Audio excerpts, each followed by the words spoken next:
You know I've traveled near and far, see the shining sea.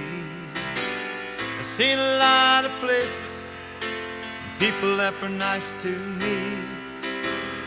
One place that's in my heart, and this is how I feel. I'm talking about my hometown, Fayetteville.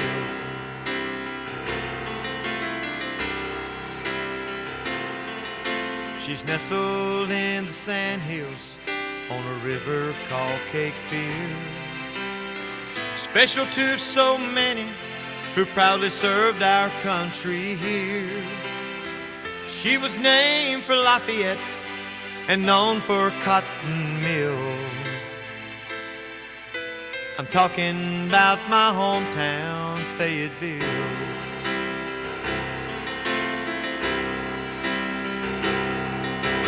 My hometown, Fayetteville.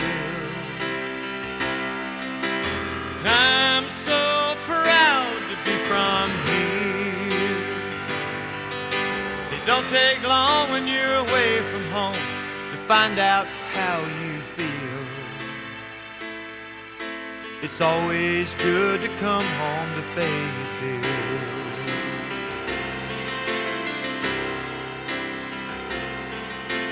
Babe Ruth hit his first one, heard around the world. Sherman marched with the Union and burned the arsenal. Old Market House still standing, but stands for freedom's will.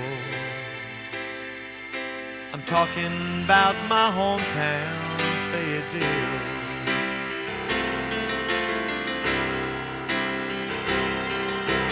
My hometown, Fayetteville. I'm so proud to be from here. It don't take long when you're away from home to find out how you feel. It's always good to come home to Fayetteville. My all-American city, Fayetteville. Talking about my hometown, Fayetteville.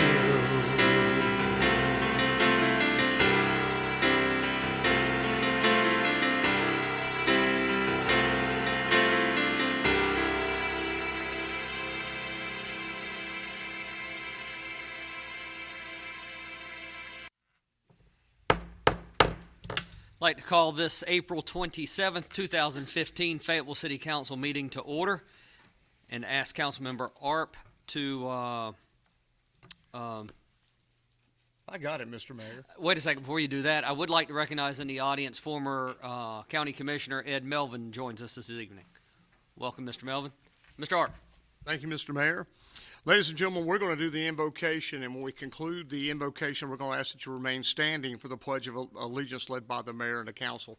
At this time, Pastor Alexi Alejandro of Audacity Church, 6427 Cliffdale Road, Fayetteville, North Carolina, is going to come up and lead us in the invocation. Thank you, Pastor. Mr. Mayor, members of the council, thank you for the opportunity.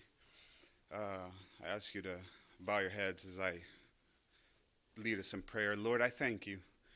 I thank you for this opportunity for us coming together and just being here with the leaders of this city. Lord, this city where not only veterans, but their families, their children are here. They make this Fayetteville their hometown. Lord, and we ask you to bring not only the knowledge of the issues and the necessities of this town, but to give wisdom to each and every one of the council members, bring clarity, Lord, to make decisions, not only, Lord, for the good of Fayetteville City, but our communities, our veterans, our members of the military today, Lord, that we may be able to lead Fayetteville, Lord, in a great way, that they may be able to lead, Lord, and make decisions that will affect in a positive way each and every one of their lives. I thank you, Father, for your wisdom. Give them wisdom, Lord, to lead this community, to lead this city, God. And I just ask you for your presence in this place, because without you, we are nothing. Lord, I ask you for your presence. Holy Spirit, just be here with us and allow each and every one of these decisions, Lord, to be taken in understanding that they affect this community either way, Lord. Just bless these councilmen, bless their lives, bless their family, and everything they stand for, Lord. May they understand that the ultimate call to what they're doing here today, the ultimate responsibility, Lord, is in their hands, Lord, and they will answer to you in each decision they make. Thank you, Father, for the wisdom, for the knowledge, for the understanding, for the clarity that you have brought to this place, Lord.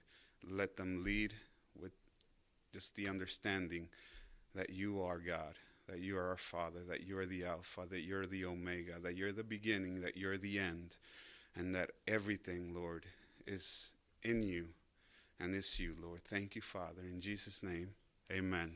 And amen. Thank you.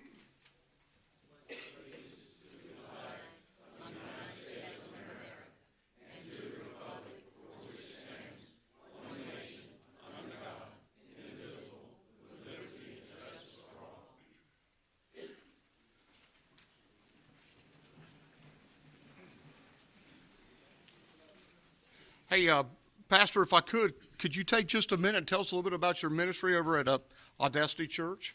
It sounds like you're very military oriented. Yes, sir. I am ex-military. I am a veteran, and I started Audacity Church about 5 years ago. We are bilingual, fully bilingual. We speak both English and Spanish. And we translate all our services. We are part of this community. We love this community. We like to serve our community. We have been here downtown feeding the homeless, helping them transition from homelessness into being able to be once again part of this community, just to give back to this community. We have a lot of veterans that are out in the streets. And I believe that we should be doing something for our veterans. I myself, as I said, I am a veteran. I was in the 82nd Airborne Division, have many jumps, went to Iraq, did 15 months in Iraq, and this is part of me. This Fayetteville is part of me. The community is part of me, and we serve the community because there is a need. There is a big need in this community. I am a business owner. I own IM Contracting, and I've been working in the community and in different houses, different places around Fayetteville, and just love the people, love the community, and I believe that Fayetteville can become a better place, a place where we do the difference. We make the difference, not only in our own lives and the people that are here represented today, but there's so much more that needs to be done. There's a Hispanic community, there's a veteran community, there is a pastoral community that we are working on for us to be heard, so that we make a difference, we mark that difference. Great. Thank you very much. Thank you very much, Pastor. Thank you, member of the council. Mr. Hurst, you have an announcement for the citizenry? I do, Mr. Mayor, and thank you very much also for these extra set of glasses that you had. I left mine out in the car. It's a blur without them. So I just want to let everyone know that the city of Fayetteville wants to know what matters to you. So all the citizens out there in the city of Fayetteville, all 208,468, we'd like to join other residents as we brainstorm ideas for matrix to measure how the city is doing and meeting our strategic goals, and what does success look like. So you can come to attend any of the cafe conversations that are offered throughout the city. They're all from 6 to 8. Monday, May 11th is the first one at Westover Recreation Center. Please mark this down. May the 12th, Tuesday, Smith Recreation Center. Thursday, May 14th at Lake Rim Recreation Center. And back to the north side, Thursday, June 4th at College Lakes Recreation Center. Your input will be greatly appreciated. Thank you very much for participating in the cafe conversation for the city of Fayetteville. Thank you, Mr. Hurst. Council item 5.0 is the approval of the agenda. If I could have a motion, please. Heard Katie Ann Davey, Mayor Pro Tem, and Councilmember Wright as the second. Any discussion on the motion? Seeing none, council, I'll ask for your vote, please. That's unanimous, Madam Clerk. Consent agenda item 6.0. Motion to approve? Mr. Moan and Mr. McDougall. Council discussion on the consent. Seeing none, I'll ask for your vote. Madam Clerk, that is unanimous. Item 7.01 is the Fayetteville Firemen's Relief Board, Board of Trustees, and our old friend Benny Nichols. Welcome, Chief. Mayor, I appreciate it. Members of council certainly appreciate the opportunity to speak today. How long has it been since you've been up here? 2 months short of 4 years. Welcome back. Yes, sir. It's a good endeavor. Mr. Mayor, I would like to take an opportunity before I speak, if you would indulge me and the members of the council. Last week on page 9 of the Fayetteville Observer was an article about your fire department. Don't know if many people took advantage of looking at that or not, but I want to speak to that. That was something that took many years. It just didn't happen overnight. A lot of dedication cost to the citizens of Fayetteville, as well as to the hard work of the fire department that through accreditation of the process. What I don't think that a lot of folks have taken advantage of recognizing and passed it on to the commercial property owners, those folks that are in business, industry, factories. They're going to see a significant increase in their insurance rating because of that Class 1 rating for your fire department. There are 3 Class 1 fire departments in North Carolina, 60 in the United States. Your fire department is top notch, and that dedication and that indication given to them is an honor of excellence. And certainly want to speak to that, and certainly hope that we're recognized for that effect. Thank you. That recognition is very well due and received. Thank you. I thought it should have been Andrew on page 1, not page 9, so I can say that. You know, I don't have to worry about nobody tomorrow. Am I here somewhere?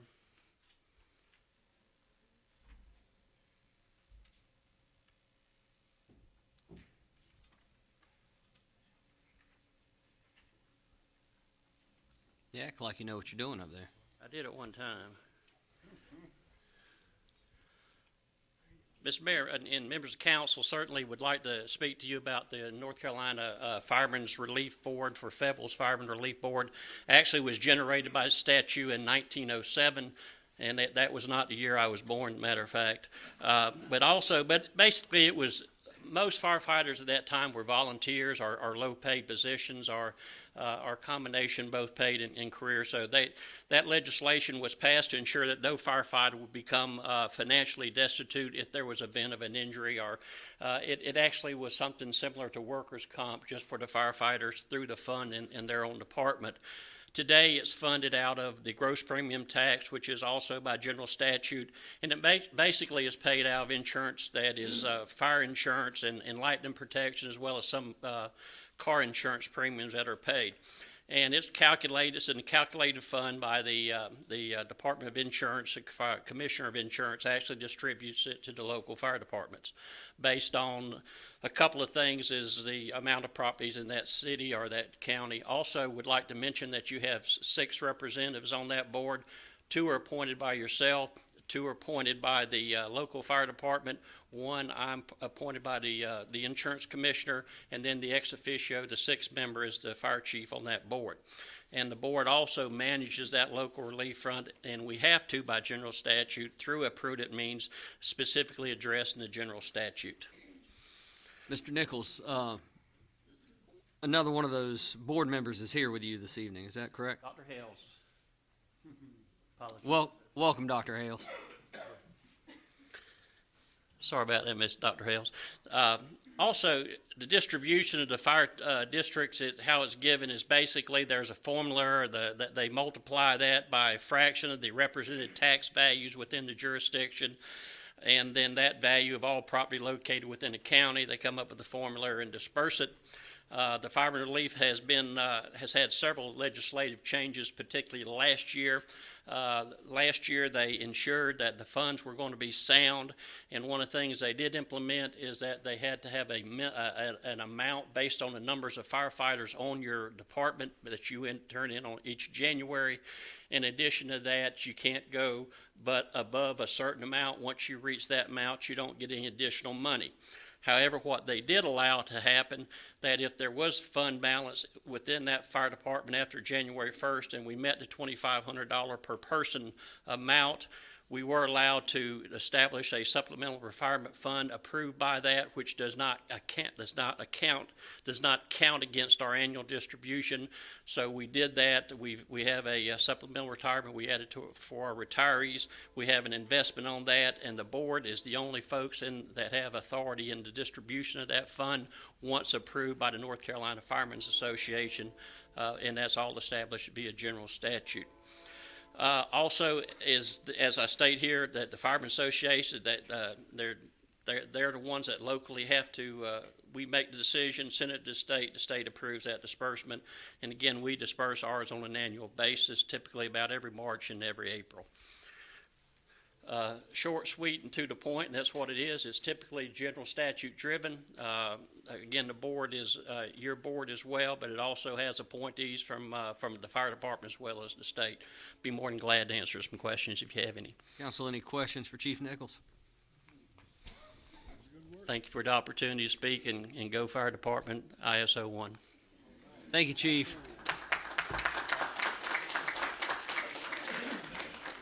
Thank you, Dr. Hales, for joining us as well this evening. Council item 7.02 is the annual report from the Historic Resources Commission. Welcome. Good evening. My name is Pat Wright, and I'm the acting chair of the Historic Resources Commission. Pat Wright. Wright. We could be related. Know how to spell that? The Fayetteville Historic Resource Commission is a quasi-judicial body, and it was established by City Council in accordance with North Carolina general statutes. On November 9th, 1999, the City of Fayetteville's Historic Resource Commission was approved as a certified local government by the U.S. Department of the Interior upon the recommendation of the State Historic Preservation Officer. As a certified local government, the City of Fayetteville is required to file an annual report with the State Historic Preservation Office to ensure that the standards required are being met. Each year, the Fayetteville Historic Resources Commission has received a favorable review from the State Historic Preservation Office. The Commission works closely with property owners in the historic districts to ensure compliance with design guidelines while meeting the needs of the citizens. The following represents the actions rendered on certificates of appropriateness, or COAs, over the past 5 years. In fiscal year 2010, a total of 68 cases were heard, 65 approved, 3 denied. Fiscal year 2011, a total of 111 cases were heard, 110 approved, 1 denied. Fiscal year 2012, a total of 147 cases, 147 approved, 0 denied.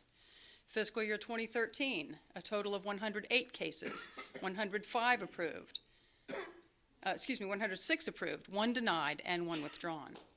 Fiscal year 2014, a total of 75 cases, 75 approved, 0 denied. During the aforementioned 5-year reporting period, a total of 509 cases were acted upon, only 5 denied, which is just less than 1%. As a certified local government, annual training is required. Each year, at least one city staff member and 2 commission members receive professional development training at the annual Preservation Conference.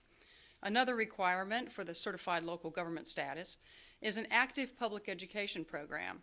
Every year, students ranging from elementary school to college students engage in special tours of Fayetteville's historic districts, learning about our local history and architecture. Non-students are also offered the same type of tours. The Commission's been involved in the review and recommendation of National Register and local landmark properties as well. With jurisdiction on all exterior features in the historic districts, the Commission is involved with the review of new construction, site features, and streetscapes. Over the past few years, HRC has gotten a bad name because of misperception that we're throwing up roadblocks to progress downtown, but nothing could be farther from the truth. In actuality, HRC is protecting the integrity of our historic districts. I believe our record speaks for itself concerning HRC's willingness to work with property owners to preserve and protect our historic properties. And I'll be happy to, if I can, answer any questions. Council questions? Mr. Wright? Yes, Ms. Wright, Yes, sir. just understand some clarity. You said so a total of 504 cases was awarded in this time period? Over the last 5 years, 509 cases were heard, and 5 were denied. 504 cases was awarded, and these are historical properties, individual properties. Yes, sir. So a property owner would come before Historic Resource Commission with a desire to put up a new awning, for instance. So that would represent one case. So the Historic Resource Commission would look at the appropriateness in the district, whether it matches with guidelines and the other properties in the area. Are these properties primarily in the downtown area? For the most part, although we have other historic districts and they have mostly residential houses and stuff in them that also have to follow through with the same type of things if they want to do an addition or put a new door on or, something like of that type. Mr. Crisp? Ms. Wright, I just want to clarify for our viewing audience that a person doesn't simply walk up and say, I want my house declared. There is a criteria, or there are criteria that must be met in order to be approved as a part of a historic entity. Would you speak to that briefly? Yes, there are historic districts within the city of Fayetteville. I believe there are 3. And the way you have a historic district is you have to set both a time of significance and there have to be a certain number of properties within it. And the time period has to be at least 50 years from the current date. So, for instance, the downtown area, the historic district was drawn in 1999. So the properties that were of significance were those that were created up to 1949 because it had to have that 50-year mark. Then there was a survey done by a professional historian who went through downtown and looked at all the properties and actually did a write-up on each piece of property to say whether it was worthy of being considered as an integral part of the historic district. Then those properties that were considered to be part of an integral part of the district were combined together, and the outline of the historic district was formed based on those properties. What about properties outside of the downtown historical district? I know a guy who lives in a house 100 years old, but it's not on the list yet. What about that? How do we handle those occurrences? Well, if a property is of particular significance, it can certainly be considered as a standalone property.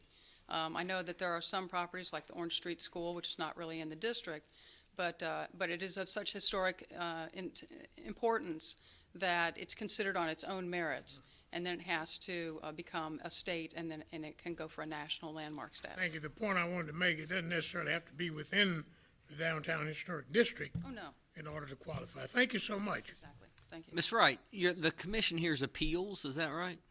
The commission does not hear appeals that I know of. I think the appeals actually go before a different board. Maybe somebody else knows more about that than I. So out of your, just thinking out loud, your 500-plus cases that you heard, some of those decisions had been made before perhaps they get to you. Is that correct? No, we're generally, what happens is there's a staff review of the application. A person comes in and fills out a form. Right. That has the generals of what they're attempting to do. And then the staff may even tell them right then, well, that's, if you look at our guidelines, that doesn't fall, so you might want to tweak this or change that, or that color won't work, or this awning type, or we don't allow plastic signs, whatever. Downtown signage. Yeah, so they kind of have an idea of what's going to be within the guidelines anyway. And then they'll fill out the form, and then it will be presented to us, and then we'll look at it, and we'll see if it falls within the written guidelines. And there are times, of course, where, and in the most recent past, that we have looked at the guidelines and said, times have changed, let's tweak these a little bit, and then bring them up to, more standard times, because, things have changed a bit. So we're always most of the denials are denied before you ever see them, though, right? No, the denials they're actually, tweaked. because it's a quasi-judicial board, the denials, everything comes to us for an up-down vote, except for those things which are just approved by staff without needing to come. But the big things are all presented to us, and then it's up to us us as the board, to approve or deny their request. Okay, great. Thank you. Council? Oh, Mr. Shuford. Oh, hi. I'm subbing for Mr. Dawes tonight as a staff liaison. The board that Ms. Wright was talking about is the Board of Adjustment, and they even hear appeals from decisions made by the Historic Resources Commission. But like Ms. Wright said, we do have a minor work certificate of appropriateness that's approved by staff. That's the vast majority of the items that go through. And then you have the cases that come to the Historic Resources Commission as a major work certificate of appropriateness. Amazing. Thank you, Mr. Shuford. Mayor Pro Tem Davey. I was just going to say, as you all were walking off, just to kind of clear up some of the myths, how it's difficult to do business with historic buildings or downtown. How would you all best say to navigate if someone's coming and they have an interest in a historic property? How would you say is the best way for them to navigate? Because I know you all have the resources out there and you're willing to help. So just to kind of downplay the myth out there, what do you think is the best way for them to navigate through the process on both sides, the city and Well, I think the most important thing is for them to go to the city website and download the design guidelines, because really it says in there in plain language what is acceptable and what is not. And then if there are any questions, the staff is always super helpful and ready to give advice or give them the right direction to go to make things fall within the guidelines. Thank you. Thank you very much. Council item 7.03 is the 2014 annual budget for Linear Park. And looks like Mr. Harry Shaw is joining us, the infamous. Welcome, Mr. Shaw. Thank you. Thank you. It's good to see you all again. And thank you for inviting the Linear Park to make its annual report. This is, I think, my 10th annual report. That seems, and of course some of you weren't here when I made my first one, but I'm glad to see you all here today. The Linear Park has been in existence, the corporation that you all founded, has been in existence for about 12 years. And about 10 years ago, we really started construction. And this project has been moving forward for the last 10 years. The board that you all have selected to do this has been attending meetings every month for 12 years. So we're really sort of tired, but we're delighted to do this for you. And we're delighted to make this what I hope may be my last report, hopefully. We plan to build the park in 4 phases as the money came in, and we were expected to raise the money. We estimated the cost would be about $2 million. We thankfully have been able to raise $2 million and a little more, and we have completed 3 of the 4 phases, Phase 1, Phase 2, and Phase 4. Phase 3 which is the one we haven't completed, brings the trail through from North Cool Spring Street across from Evans AME Church through Cross Creek Cemetery number 1, then under the newly completed Grove Street Bridge, and then to Lehman Street, where the trail ties in with Phase 4. Work on Phase 3 includes a trail through the cemetery, which is located, as you know, on the corner of Grove Street and North Cool Spring Street, and is one of our most historical places, which people rarely visit, but hopefully with the trail going through the cemetery, they will. That trail, part of the trail, is completed. It includes 2 50-foot metal bridges that are connected by an overlook that overlooks the creek, Cross Creek and Blunt Creek, where they originally crossed, which I think is a very historical place and one that we never get to see. But from now on, all you have to do is walk on the trail, and there it is, revealed for about the first time. We are now working on this last section. We have finished everything but the section that goes under Grove Street Bridge. And that is what will finally connect the trail and finish this phase number 3. The work to complete Phase 3 is scheduled to begin next Thursday, and we hope to have it finished in the month of May. And we estimate that that will complete the construction on the lineal park from all the way from Festival Park on Ray Avenue all the way to the dog park, which is close to Cape Fear Botanical Garden, as you know. And that should be completed during the month of May. We will need some landscaping, which we will phase in, and that completes the park all the way from the Festival Park to Botanical Garden.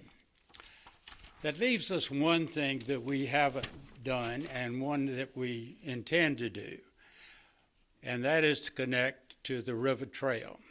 The River Trail, of course, you know, starts up around Methodist College and should end up at the Botanical Garden. And as soon as it gets close enough, we'll hook onto it, and then you can walk all the way from Methodist College to Festival Park and back if you want to. We couldn't have done all this without the help of the Parks and Recreation Department and those folks who work for that department. I've been associated with really intimately for the last 12 years, and I can tell you, you have an excellent, excellent group of people working for you. And I particularly like to recognize Michael Gibson, the director. Stand up, Mr. Gibson. Yeah. There he is. Well, without Michael, it wouldn't have happened. And I'd also recognize that Anthony Ramsey, who's your architect, landscape architect, and he's done a yeoman job putting this together and working directly with our group almost every day for 10 years. It's been a really neat thing that the city of Fayetteville has been able to do this and do it by the help of the people in our city.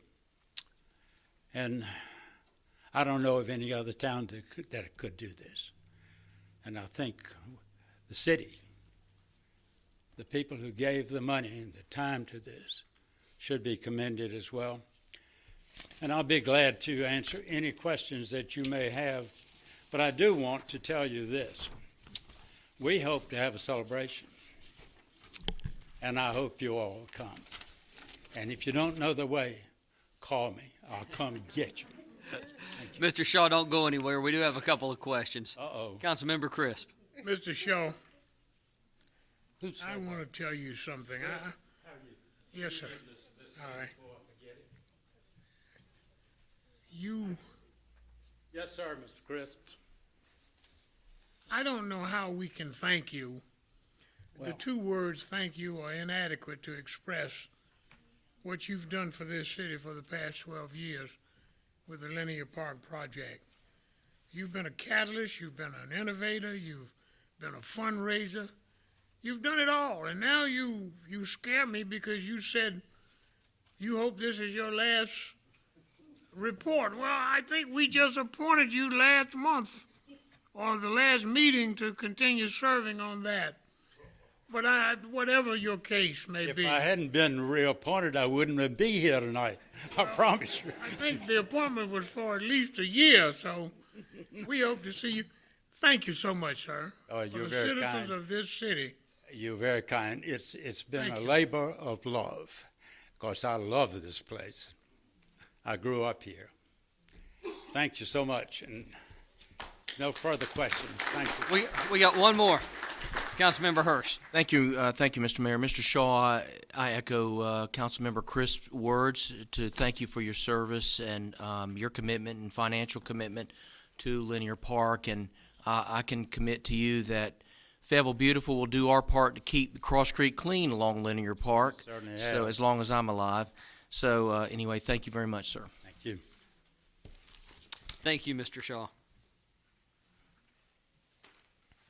Council item 7.04 is our annual report from the Fayetteville Cumberland Parks and Recreation System. And Mr. Robert Lentz, good to see you again, sir. Very kind. Thank you, Mr. Mayor. Thank you, members of City Council. Thank you for the funding and support that you give to Fayetteville Cumberland County Parks and Recreation. I was here asked to present the 2014 annual report to council. This is just a synopsis of some of the good that you guys and ladies and gentlemen vote and support and fund. The Moses Mathis Trail was dedicated at Clark Park in December. The Bicycle Man Memorial stands at the newly constructed trailhead of the Cape Fear River Trail. Construction has been completed on the athletic facility at New Century Middle School/Park in the western area of Fayetteville. The facility includes a picnic shelter, concession building equipped with public restrooms, a lighted football field, 4 lighted baseball/softball fields, a soccer field, and a competitive track featuring a recycled rubber surfacing. We implemented the Chromebook loan program at all recreation centers through the partnership with the Cumberland County School System. This program allows citizens the opportunity to reserve a Chromebook for use in hour-long increments and access the free Wi-Fi in the recreation centers. The contract for the design of the Outdoor Family Aquatic Center at Westover Recreation was awarded to Gordon Johnson Architecture in the amount of $173,000. The construction bid was awarded to M&E Contracting in the amount of $1.8 million. The Fayetteville Cumberland Youth Council has been revitalized with the support from both City Council and the Fayetteville Police Department. 175 area high school students are currently participating in the program. And for this and all other blessings, we are truly grateful. Thank you. Thank you very much. That is a great update. And council, I believe in our at our May meeting, the new FCYC, the Fayetteville Cumberland Youth Council, will do a presentation telling us of some of their activities, and they are finishing up their year as the school year concludes, so they're going to give us a year-end report. Item 8.01 is the staff report, and ask Police Chief Harold Medlock to come forward, please, with staffing and crime statistics update.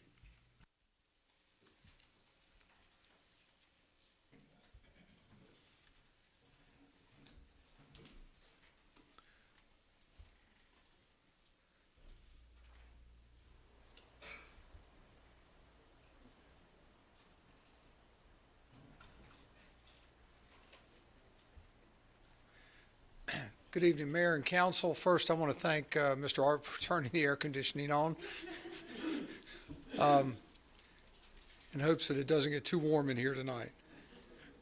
So I want to share with you, if I could, first the statistics for the first 90 days of 2015. And as you can see, or maybe not,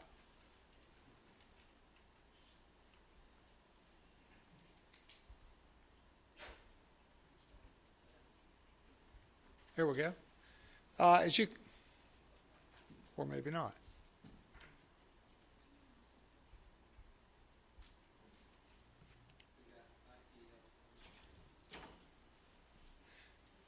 So, well, you know what?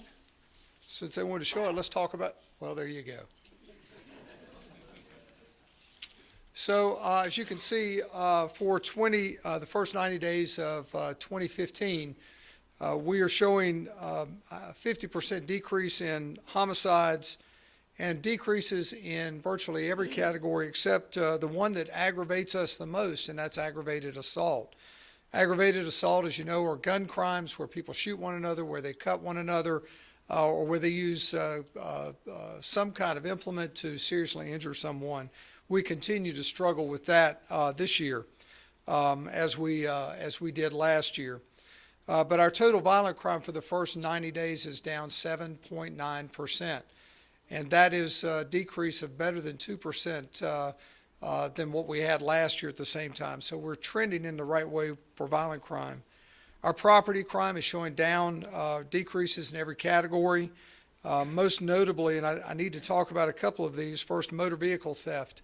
This time last year, we were being victimized as a city by thieves stealing motorcycles for the riding season, the first 90 days. We made some inroads in the last quarter of 2014, and with the help of Myrtle Beach Police Department and Lumberton Police Department, those folks that like to steal motorcycles are now in the custody of the Myrtle Beach authorities in South Carolina. And they do a pretty good job of keeping folks in jail down there, so we're fine with that. And it has shown a notable difference for us in the first 90 days. Larcenies, I need to tell you a little bit about that. First, larcenies are down, which is unusual, given the fact that while some may not think that we've done a lot of work with our panhandlers, we actually have done quite a bit of work with our aggressive panhandlers across the city. And typically, that's going to drive those folks to do other types of crimes. Most of the panhandlers that you see on our city streets are professional panhandlers. They're not typically homeless folks who are just looking for some help.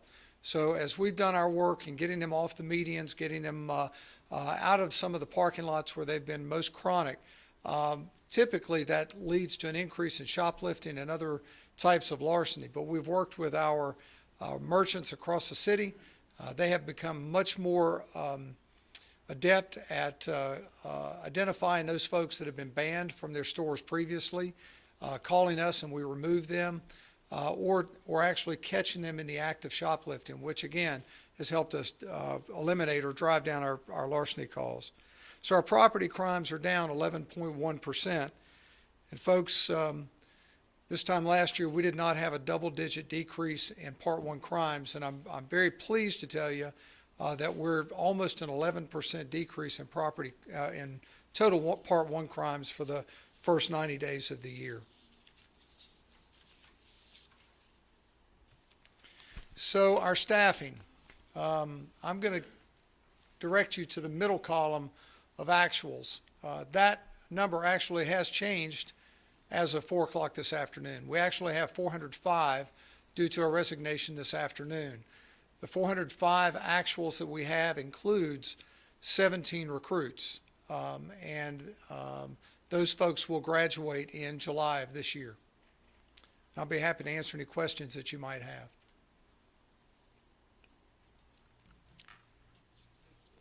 Ms. Jensen.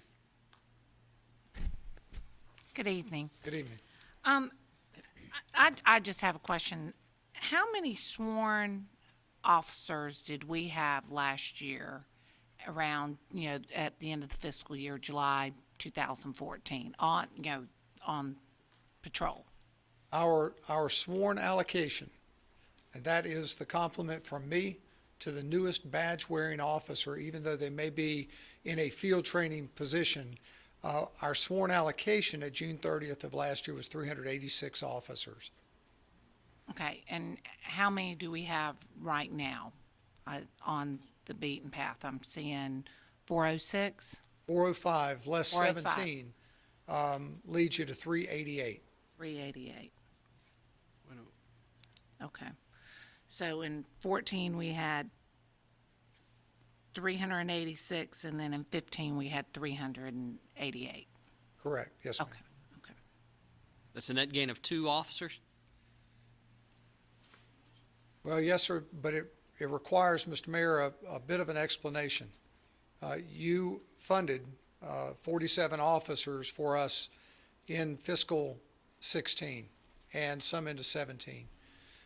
We have hired 2 recruit classes, but our attrition rate of retirements and resignations, we're essentially now hiring for attrition to try to even keep up with our allocation that we started the fiscal year with. We have to become much more aggressive and actually put on a couple of extra recruit classes and do some more aggressive lateral hiring of experienced police officers to get them on the street quicker. Mr. Wright? Fine, sir. Want to thank you for the work that you're doing in the community and the difference that you're making and your staff. My question is, in the aggressiveness of hiring, how are you going about, or what is the figures on diversity on the force, black officers, Hispanic officers, female officers, and where are we looking on those scales right now based upon where you were? Mr. Wright, I don't have the exact numbers in front of me. I can get those to you, but I can tell you a pretty close white to African American. I can't do the male, female, or Latino, but it's about 28% African American and 62% white. Mm-hmm. I believe that's a pretty good number. 28 African American, 28% African American, and 62% white. Okay. And the reason I'm concerned with that, because our community is so diverse, giving Fort Bragg, we're the American city, the melting pot here in our region, that our police force, I believe, and I think you feel the same, should reflect our community. And we've talked about it, and I've seen you make great strides in that area. So I just wanted to kind of ask that to see, where we were on that. Yes, sir. What we're doing now is we've changed our strategy. We are working very closely with Fayetteville State. We're also now in the high schools, beginning to build those relationships with our young people, the young people that are growing up in our city. And of course, that doesn't help us in 2016, 2017, but certainly 3, 4, 5 years out. We hope to have some of our local youth that know us and know the kind of work that we're trying to do decide that this is a job that they want to do and give back to the department. We're visiting a lot of the historically black colleges and universities with recruiters. We're making trips out of state. I would prefer to hire local folks because those folks have roots here. They have stake here. But we also recognize the need for diversity. And so we're doubling and redoubling our efforts. But quite frankly, we're looking for good, qualified applicants at this point. And certainly race, gender, nationality plays a part in that. But we need good, solid people, young people, or people to do this job. We've been very successful with working with Fort Bragg in recruiting some life or career soldiers that have come out. Great level of maturity among those folks, and we're looking to continue that. As you know, we've put soldiers in our recruit classes, and we believe that that's going to help in the partnerships fighting crime on and off base. But we also believe that we'll be able to take advantage of when those soldiers finally decide that their career in the Army is finished, that they can come right over and go right to work for us. Absolutely. I just want to be the first to say thank you for a job well done. And since you've been on board, you've definitely made an impact in our community, and these numbers are looking good. Just keep up the good work. Thank you, Chief. Thanks, sir. Councilmember Colvin. Chief, how you doing, my friend? Doing a great job. I like the first slide in particular, just to kind of echo everyone's sentiments that we've got it moving in the right direction. I heard you say that the attrition rate is causing you an issue with bringing new hires versus who's leaving and matriculating out. Has that rate speeded up, or is it consistent with where it's normally been? That's the first part of the question I have. Mr. Colvin, I've got to tell you, I think we've lost 6 or 7 since September of 2014 that, quite frankly, I would never have expected would have left the department or left police work.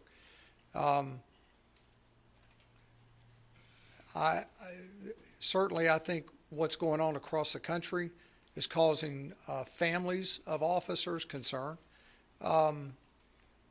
and so there's some pressure in some of the discussions I've had with some of them that the job is just not the career that they expected it to be, given the climate and what's going on across the country today. And I'm being as frank with you as I can. It's been very surprising, and frankly, I think it's hurting our recruiting efforts as well. There are plenty of other opportunities out there, and this is not a job that we require people to do. It's a job that folks have to want to do, and so it has hampered our efforts. Right. Okay. And that's good information. And secondly, I heard you say that when we had the increase in taxes to shift some additional resources to the police force, you said it was spread out over 2 years. Would you say that we're on pace with meeting those expectations by the end of the second year? Or we kind of, where would you gauge us? Are we a little behind where we would like to be right now? We're behind. Okay. Significantly? Yes, sir. Where we need to be. I really need to put a couple of recruit classes back to back, actually stacking them on top of one another. Again, providing that we can get the qualified recruits. I am not going to sacrifice quality for quantity. That gets us into a nightmare that I'm not willing to put this city through. Certainly not willing to put the department through. So we're going to continue our standards, but we are aggressively looking for quality people. It could be that we just need to put smaller classes together and put a 10 or 12 recruit class together, 10 or 12 person recruit class to get those folks through and on the street. All right. Thank you, sir. Yes, sir. Mr. McDougal, you're next. Thank you, Mr. Mayor. Certainly, Chief, thank you for the good work that you and your department are doing, and you're doing something new with the job fair, and I really appreciate that. There's an old saying that says that if you continue to do the same thing you always done, you get the same results. Amen. And you've been, resourceful enough to think outside of the box and to do something different. We certainly appreciate that. I do echo the sentiments of Councilman Wright. But at the same time, I want to thank you for the good work. And I want to say this to you.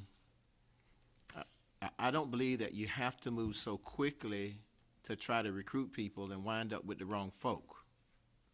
I'd rather see you take your time and be diligent in what you're doing and making sure you get the right people than running out and trying to fill up all your roles. And the bad part is if you fill them all up and then the right people come along and you're already full, then you can't hire the people who are the right folk. So taking your time, doing what you're doing, I believe is the right course of action. And I want to thank you for taking that action and not just going out and putting a lot of people on because we gave you some additional money. Don't be in a hurry. Get the right personalities. And it's important in the kind of climate that we're in this country to get those kinds of personalities. So I just want to thank you for doing that. And also between the fire department and the police department, whether most of us know it or no, that's half of this city's budget. And so just take your time. I like the job you're doing. Thank you very much. Thank you, sir. And I can assure you we'll be very deliberate in our recruiting and hiring. Mr. Moan. Thanks, Chief. I'm not gonna say the same thing, but I echo what they say. When you had mentioned, hiring the right people, I totally agree. And this was a 2-year police hiring. This year we bought more of the police cars and some of the, one-time, infrastructure type. And so for next budget year that we're getting ready to adopt in June, that 422 should go up if we, get to a total 47 that was approved. And Mr. Bauer might know that number. So in the proposed budget, that 422, does that become like 457 or something, or 433. 433, so 11 more. And with the current attrition, and we have 405 now, you add 11 more, do you think we could do the attrition plus the additional officers to get us to 433 within the next 12 months? And if not, then maybe we don't fully budget for those 11 officers because you're trying to make up for the current high attrition. That's just going to be a budget discussion. But is that a possibility that maybe you don't ask for 433 being fully funded because you still have to maintain the current workload plus the attrition? I don't think we can get to 433 in the next 12 months, or given the fact that one recruit class takes 11 months to make them fully operational as a single police officer. You see, I'm a police chief that has to deal with the budget, so I looked at July 1 of last year as that you folks gave me 433. It's just a matter of when I can hire them. So, so our department strength is 433. Whether you freeze or hold some of that money back, I'm going to continue to strive to get to the point that you'll let me hire.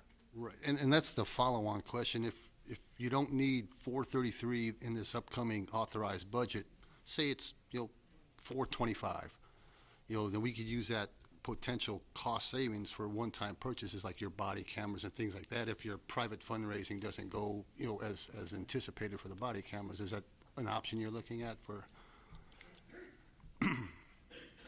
No, sir, but certainly I can. Again, I cannot. I couldn't tell you that we would be able to get to 433. But what I'll tell you is I need every one of them right now. You folks were good enough to fund those positions last year, and I was looking at cities that are very much smaller than we are, with not the crime rate that we have. Just yesterday, as a matter of fact. And those departments are staffed much higher than we are currently. All right. Thank you, sir. Thank you, Mr. Bone. Mr. Crisp. Chief, in an ideal world, nobody would resign and nobody would retire, but we know that there are those who go through the training and once they're on the street decide this is not for me. And we know that you're always going to have to live with retirement, and so the objective is always going to be floating. But that's why we gave you sufficient funds, what I feel is sufficient funds that you have there in order to get it done when you can get it done as fast as you can get it done. Now, I attended the last 3 graduating classes, and I was more than pleased to see the mixture there. I think you had one Oriental fellow, officer rather, and a significant number of blacks. You had veterans in that class. I think the class before this last one, there were 6 veterans in there. A major retired, a first sergeant retired, so obviously you're getting quality people. Here's my concern. What I noticed was a significant number of those new officers hold bachelor's degrees and better. Is this a problem? Are you losing some of those because they're very well qualified in terms of education? Are these some of the ones that are moving on to better positions or being offered better jobs at other municipalities? What's some of the reasons that some are leaving other than retirements and those that say, well, this is just not for me? You know, Mr. Crisp, interestingly, we're not losing officers to other jurisdictions, to other departments, which is unusual because we have in the past been in that position these officers are veteran officers of 5, 6, 7 years who have just decided, after investing a substantial part of their young life in this profession, have decided that the profession is not for them. They are better educated. Our newest officers, I would say that more often than not, we have more bachelor's degrees in a recruit class than not. I think that helps. Certainly, having those people that have the drive to go through 4 years out of high school for a degree and then come into this, I think does nothing but benefit them in their critical thinking skills. Their outlook on life certainly has helped.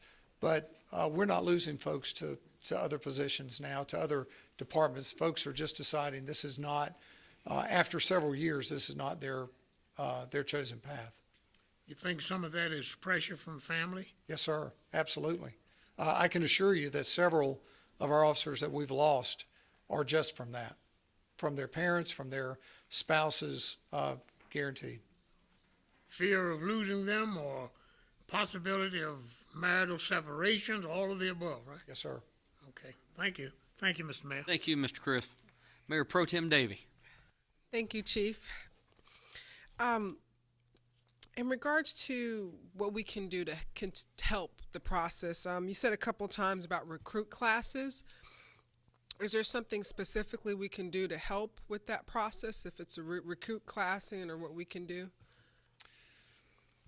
Ms. Davey, I hope that everyone, all of our citizens, certainly all of you, every time you see a young person that gives you great customer service at a business, ask them what they plan to do with their life, and tell them that we're hiring. I drive my wife crazy because I'm recruiting all the time, wherever we go. And I'll drop a business card on a young person and ask them to apply. And you know, some of these young folks look at you like, well, I never thought about that.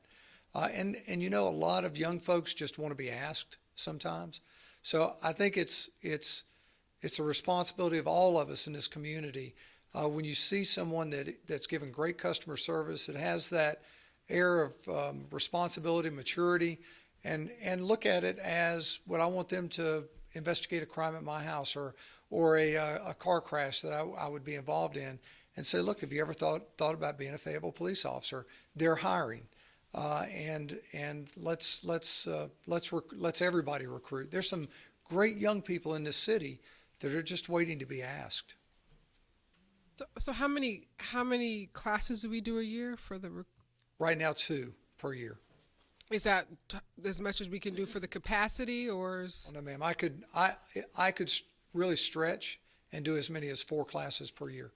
Like 1 a quarter. Okay. Well, overlapping, but starting 1 per quarter. Yes, ma'am. Okay.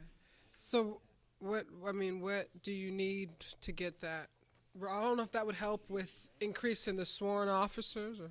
Well, we're working on an advertising campaign. I don't know if you saw our billboard where we had 3 of our young officers just graduated from their caps and gowns from the different universities.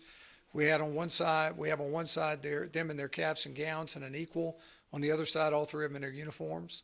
It looked really good. So we're developing an advertising campaign right now. We're trying to fund that to really do some more outreach, do some different branding for the department. You know, one of the things, you might not think it's recruiting, but if you saw the video from Friday night at the Dogwood Festival where we had some great officers that got out there and got outside their comfort zone and really showed well for this department and for this city, it's generated a lot of talk. You know, this is a neat place to work. These folks are innovative, they're creative, and so I think it's going to help generate some prospective recruits for us. Thank you, Mayor Pro Tem. Mr. Arp. Thank you, Mr. Mayor and Chief. Thank you very much for your update tonight. You said that you could do 4 classes a year. That would be a stretch. What do we need to do to get you to do 4 classes a year? Do you need a directive from council, or what do you need to make that happen? No, sir. I just need I need bodies at this point. We're coming into a period where we have almost a year behind us with the current budget, with the money that you set aside for us. And at this point, we're going to become very, very aggressive with putting recruit classes on. Again, not waiting until we get to a number of magic number of 20 or 25. If we find 15 people and can assemble a recruit class, we'll do that and start to put them through.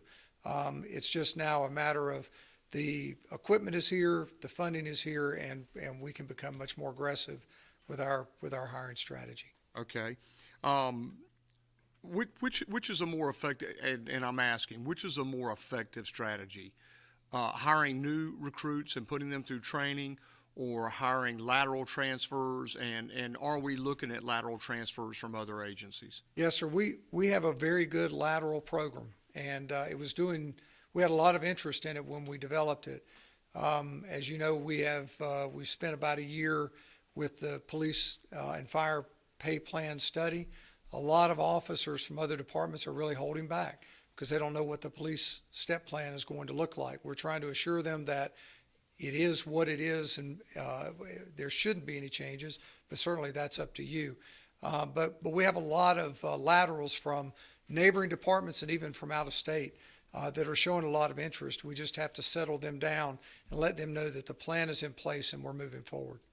So you think that the impending changes or potential changes to the step plan are the hindrance to be able to hire lateral transfers? Yes, sir. Okay. Chief, if you were king for the day, what would you do to fix this?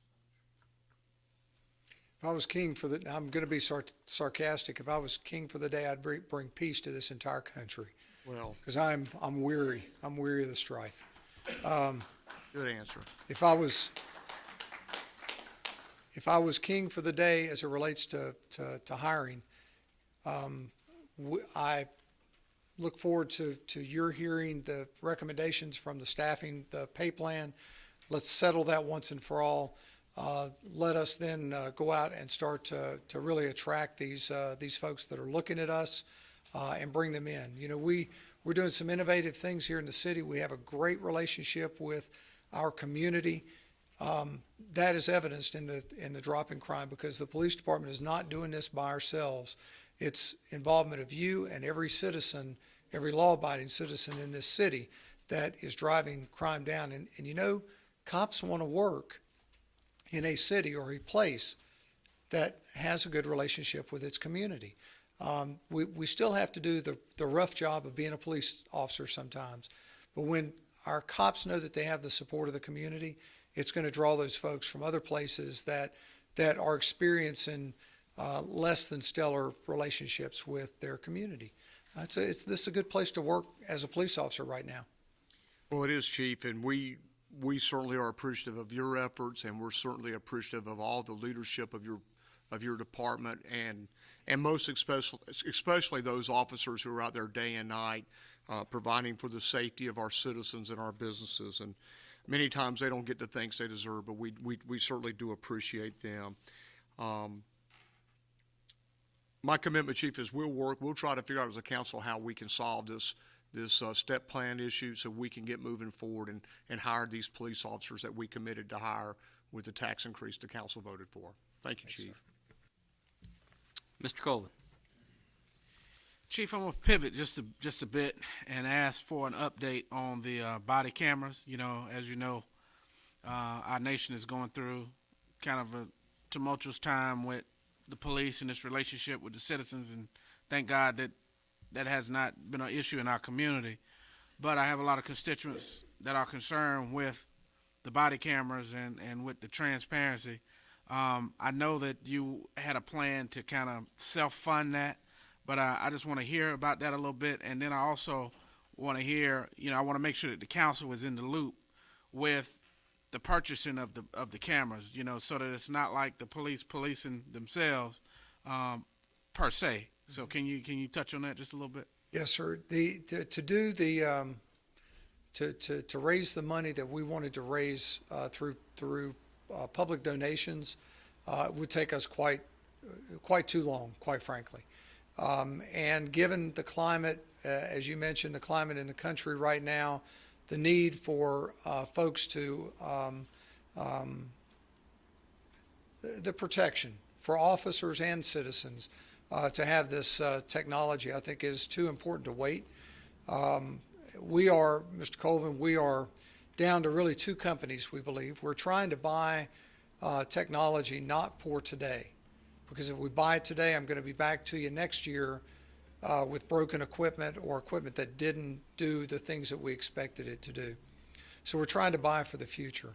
There are two companies that we're really looking at this point. Depending on the technology, it could be anywhere from $300,000 to $600,000 in an upfront purchase cost. And again, I'm just giving you some round numbers because there are a lot of details that are involved in that.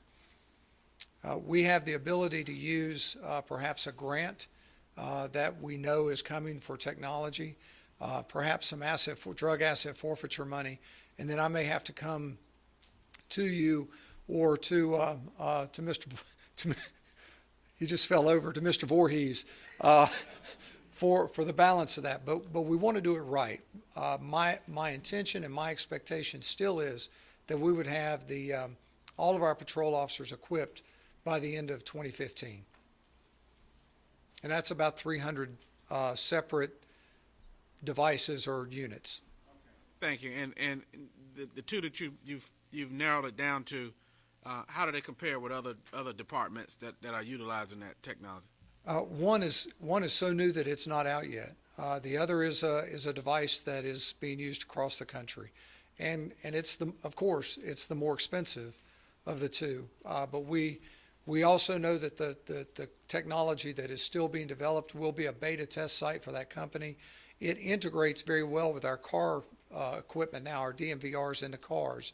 So that's why the cost would be down substantially.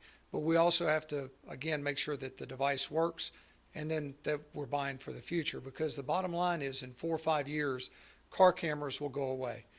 The technology is moving so fast that it will all be body worn, and the body cameras will actually control the car devices.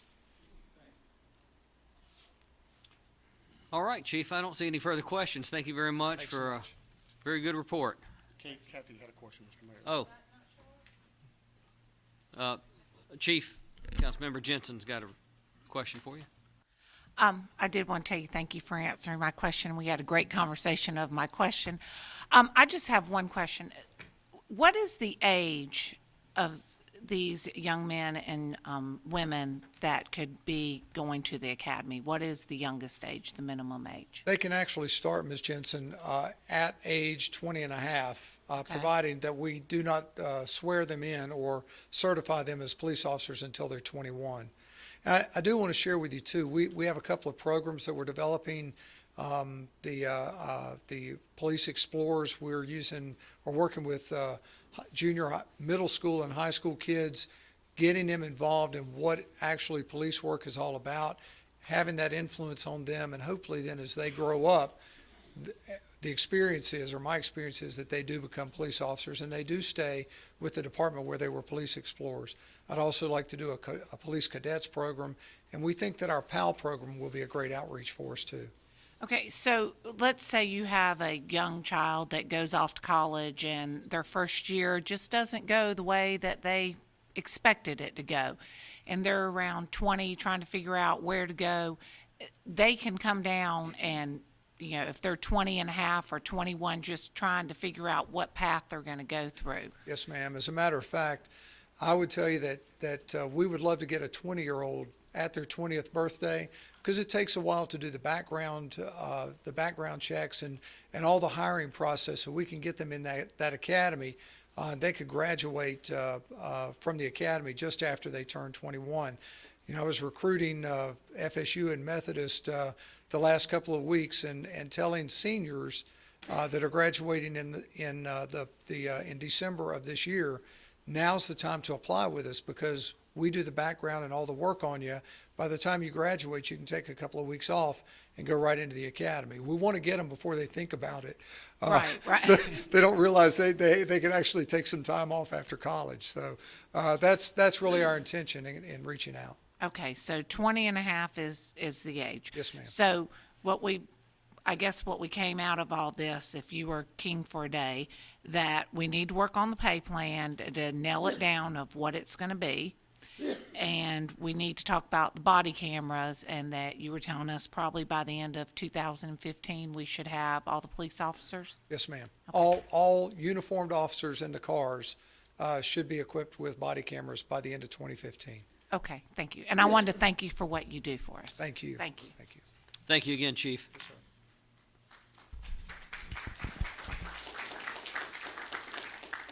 Council, at this time, we'll move into item 9.0, which is the public hearings. Individuals wishing to speak at the public hearing should have signed up with the city clerk prior to tonight's meeting. 15 minutes will be allowed for each side of the public hearing and the issues being discussed. Each speaker will be limited to only 3 minutes. Time used in response to a question from council members will not be counted against your time. When you hear the city clerk call your name, please come to the podium and clearly state your name and home address for the record. Then when you see the lights on the podium go from green to yellow, you have approximately 30 seconds left to speak. When you see the lights turn red, your time has expired. Mr. Harmon, welcome. Afternoon, Mr. Mayor and Council. The only case we have for zoning tonight is a special use permit, so we need to get anyone who's signed up over here to be sworn in first. Mayor, I just have one speaker for this item, Mr. Russ Karash.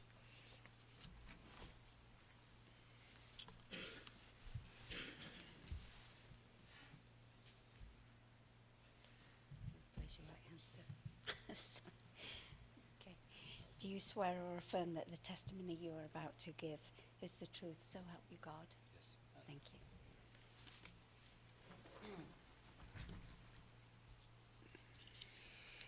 This special use permit request is for a crematory to be located at 6701 Rayford Road. You'll probably recognize that address in the aerial photo of this here in just a second. This is a property along Rayford that you rezoned about a month ago to commercial property so that a funeral home could be built on the property. Once that process was done, now they've come back through so that they can do a crematory as part of their business as well. This is 71st High School across the street and Lafayette Cemetery here to the side and behind on the east and southeast of the property. Current land use in the area, again, as we mentioned previously, it is currently part of the cemetery. It will be a funeral home in the future.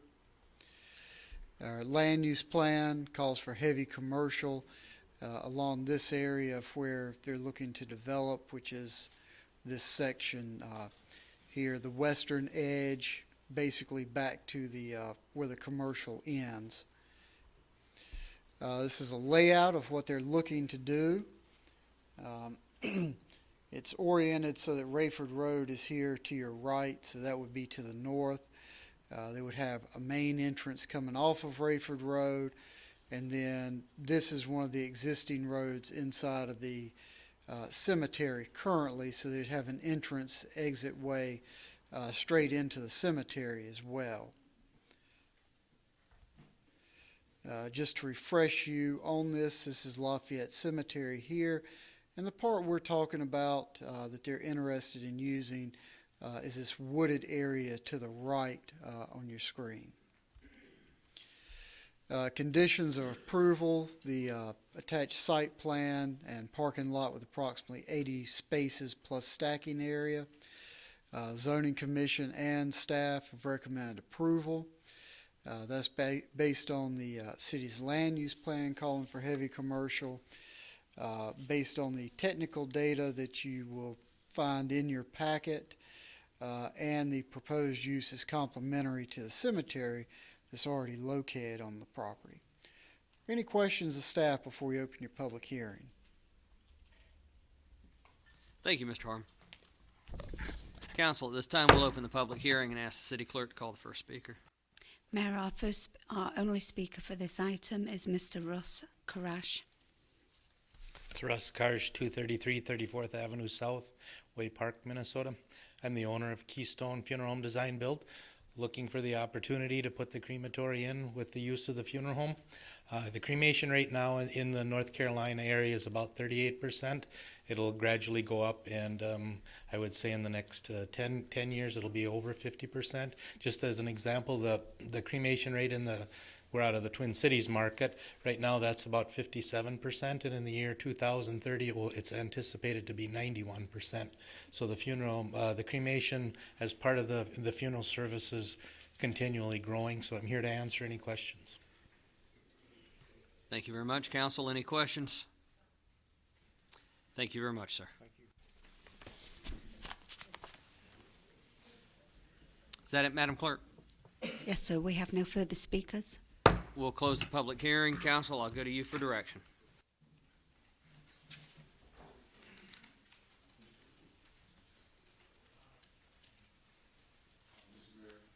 Councilmember Wright.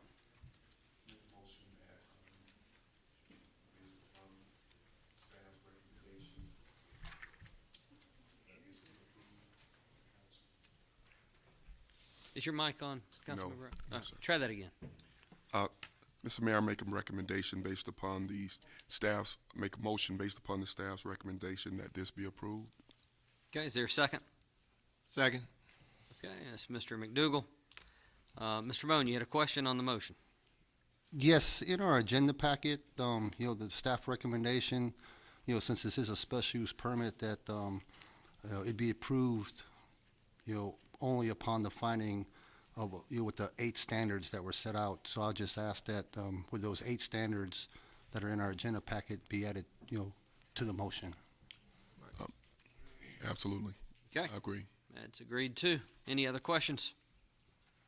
Seeing none, council, I'll ask for your vote, please. Madam Clerk, that's unanimous.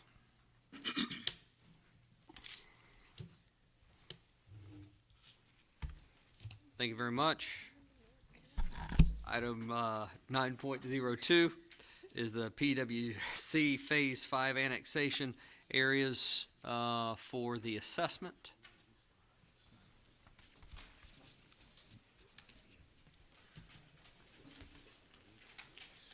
Good evening, Mr. Mayor, council members.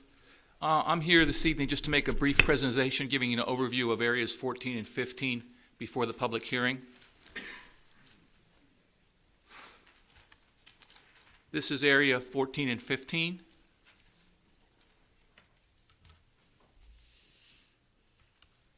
The total project cost was just almost $5.5 million, and there were 399 parcels included in that. As we have done with the other parts of Phase 5, the typical single-family residential lot would be a $5,000 assessment. For non-single-family residential properties, we would use the same rate as the $5,000, $55.56 per linear foot, with a 90-foot minimum. Plus, those properties would be charged the average cost of laterals in that area, which is $1,419. I've been working closely with Deputy City Manager Bauer.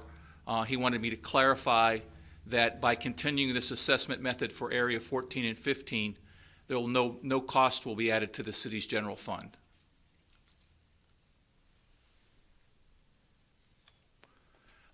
The citizens will have payment options. They can pay in full within 30 days of the notice of the confirmation of the assessment, and they have financing terms for up to 10 years. The interest rate was 5.25, which council established by a policy that they established last year, and they can pay annual or monthly installments.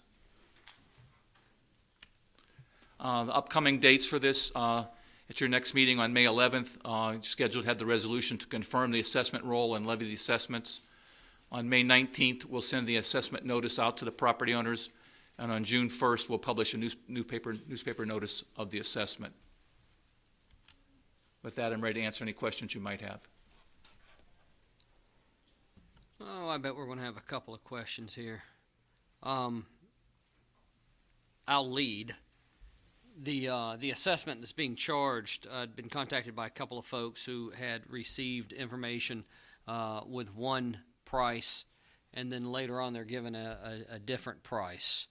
Yes, like I said, I was working with Deputy City Manager Bauer, and there was some concern on his part that if we assessed the way we had been doing, that there would be a charge to the city for the non-residential properties. And so we had been working on what that would be. They were going to make a recommendation to change the assessment, but we clarified that there would not be a charge. And so Deputy City Manager Bauer said we did not have to bring that up. So it was dropped by the city staff. So on these two projects, it'll be the same as it has been in the past? Absolutely, same as it has been in the past. Great. All right. Just complete clarity. Thank you. Council, any other questions? Yes, sir. Mr. Crisp? Same as it has been in the past, but looking to the future with 16, 17, 18, 19, are you saying that we're going to need to change the assessment? And you were mentioning Mr. Bauer, but I think the assessment was levied by city council. It was. What Mr. Bauer asked me to do, and we were working through, which is where the questions that the mayor heard from, was he was considering making a recommendation to you that you change the way you assessment because he thought there would be a charge to the city general fund if we assessed it this way. And we worked together to make sure I answered his questions, and it turned out there will be no charge. So it was a communication, making sure we understood that there would be no charge to the general fund for this specific area.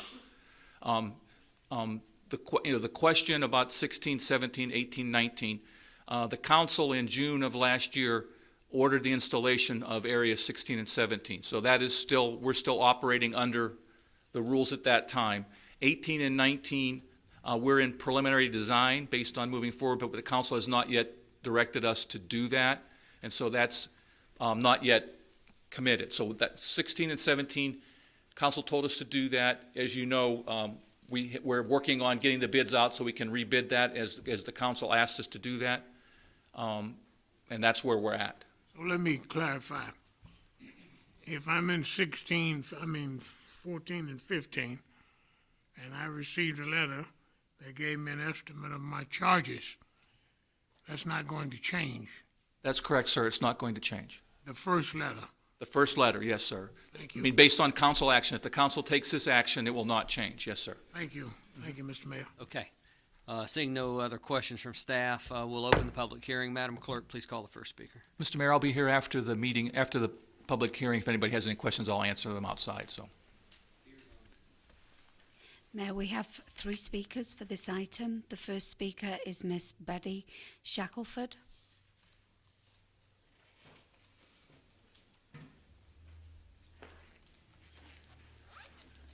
Mayor, I'm here in representative of my wife, Betty Shackelford.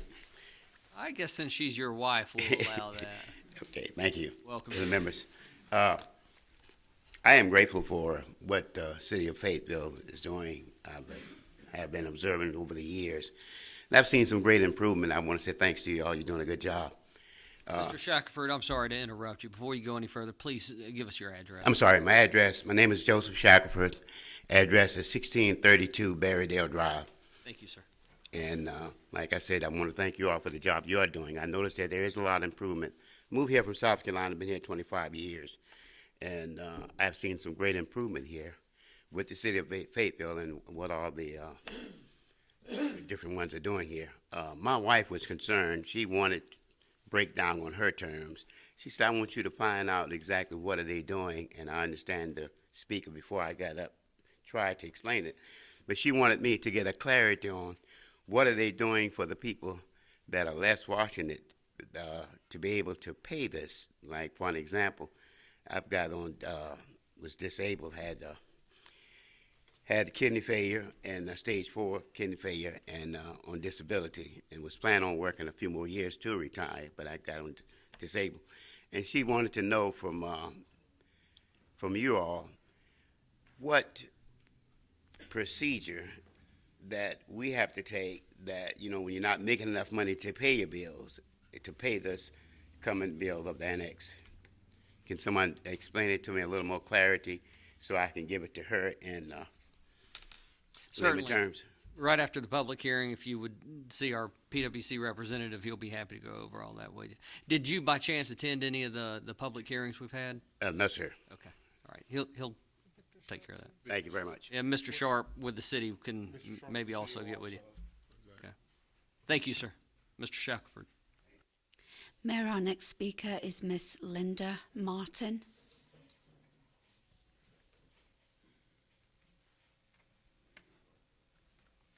Welcome, Ms. Martin. My name is Linda Martin. My address is 610 East 5th Street, Lumberton, North Carolina. I inherited a piece of property in Phase 15, Area 15, and I've paid taxes on it since I inherited it. Now I have a $5,000 assessment fee to pay, and that piece of property is vacant. It's not bringing any money in. The purpose of this is if it will be beneficial to me.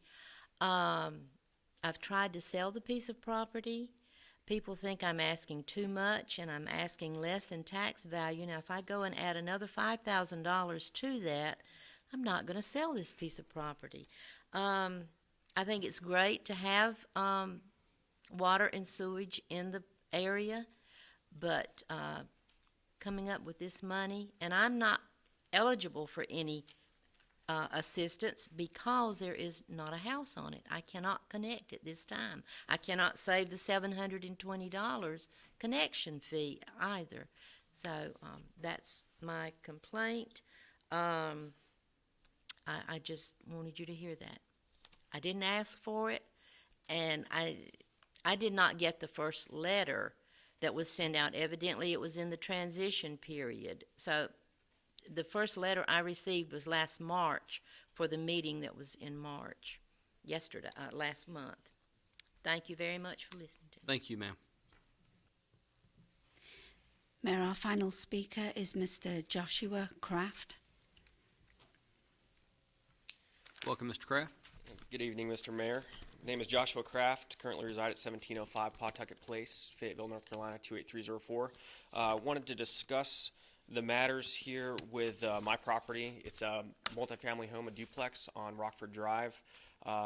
My concern is when these mails for this assessment to be taking place and the opportunity to combine the parcels.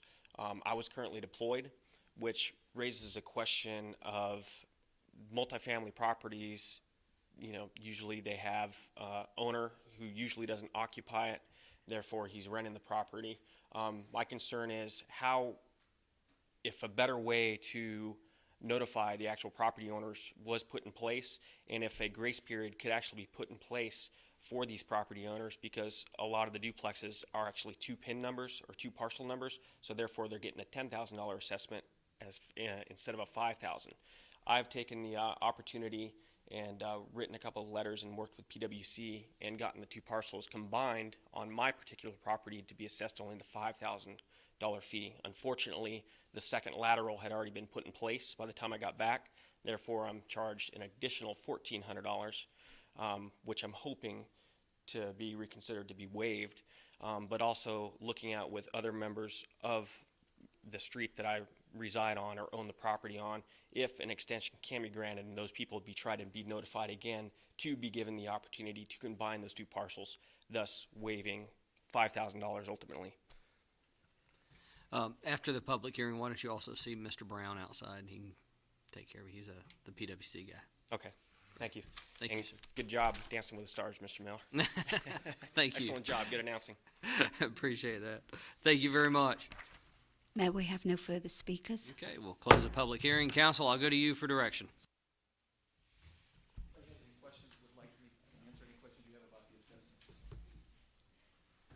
Action, council.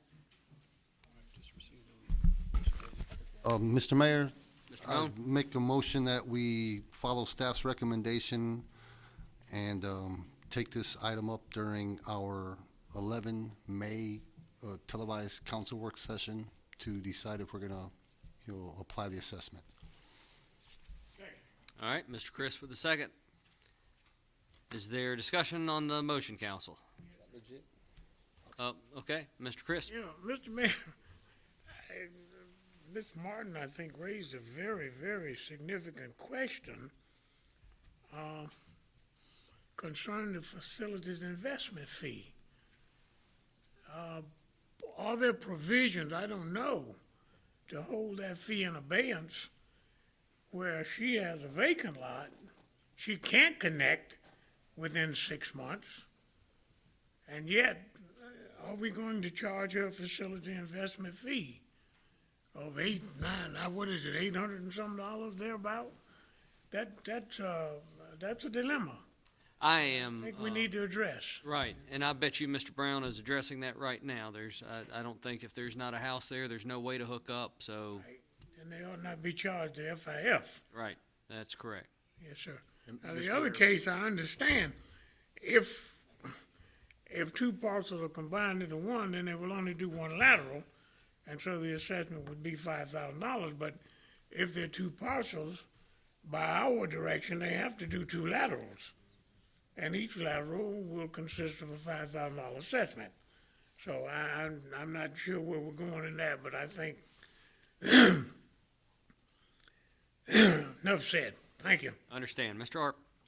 Thank you, Mr. Mayor. Mr. Chris' point well made, and as the liaison, I will follow up on both those issues and get an answer back for the council. All right, we have a motion and a second. Looks like the questions have ceased, so council, I'll ask for your vote, please. Madam Clerk, that's unanimous.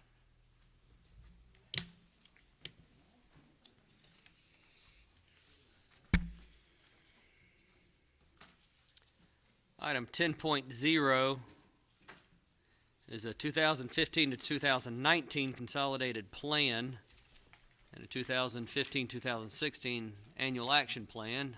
And we welcome Mr. Sharp. Good evening, Mr. Mayor, members of council. I'll bring the presentation up and we can get started. Yeah. Mr. Sharp, before you get started, council would like to take a 5-minute break. Yes, sir. Thank you.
Mr. Sharp. Good evening, Mr. Mayor, members of council. Appreciate that break. The item that, if you're ready to start. Yes, Are you sir. ready? Okay. Please go ahead. This item tonight is, has been a journey for us. It's the 2015-2019 Consolidated Plan and our 2015-2016 Annual Action Plan.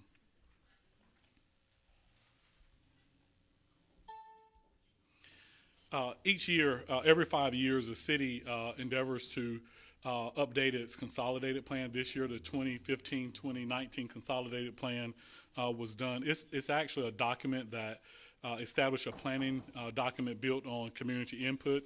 It provides coordinated strategies and to meet the community's need, and it also established a framework for assessing program performance, and then a means to justify our funding allocation. This year's 5-year consolidated plan addresses the city needs in 3 areas: decent, affordable housing, economic opportunities, suitable living environments. The plan also contains measurable objectives and implementing strategy for each of the plan's elements. This year was the first year that we were required to have an electronic document that is uploaded, which goes directly to HUD. So that was a new experience for us this year. And with that, we hope to have the document approved tonight and forwarded to HUD by the May 15th deadline. Just to go quickly through some of the plan elements, these are all statutory requirements for which our consolidated plan have to have. That is citizen participation, consultation with various agencies, a housing and homeless needs assessment, a housing market analysis, then an analysis of public and assisted housing, homeless facility and services, special needs facilities and services, barriers to affordable housing, a strategic plan, which we'll talk about a little later. Then we try to address lead-based paint hazards, anti-poverty strategies, fair housing information. We deal with institutional structure and coordination, community demographics, and certifications that we will meet HUD's requirements. Part of what is the basis of the information that we'll be recommending tonight is based on the needs assessment. The needs, basically, the information that we gather is that there is a strong need for housing that is affordable, decent, and safe, which is clearly evident, particularly for the extremely low and very low populations. Despite the growth in median household income, low to moderate household incomes continue to experience housing problems largely associated with cost burden. So these are some of the basic information that we gathered through the needs assessment. The Fayetteville median income is $44,900 annually, with 17.6% of the population that lives below the poverty line. 36.57% of the households currently have at least one housing problem, with housing cost burden greater than 30% of the area median income being the most common issue for concern. Single people, often elderly, comprise over half of the 600 wait lists on the public housing list. The 2015 point in time counted 503 single individuals as homeless, and currently 121 disabled families reside in public housing, and 374 families receive housing vouchers. We have just taken out some of the highlights of the information that we gathered that we wanted to go over tonight. There were other information that we gathered as part of the overall review of the needs in the community. The next is the housing needs that we have in the community. Under housing needs, we just want to highlight that the median rent in Fayetteville is $862, which is 12% higher than the median rent within the state of North Carolina. And also that the rental market in Fayetteville has made it difficult for many of the families to obtain affordable housing. As I mentioned earlier, there is a wait list for public housing, which of course houses our extremely low families.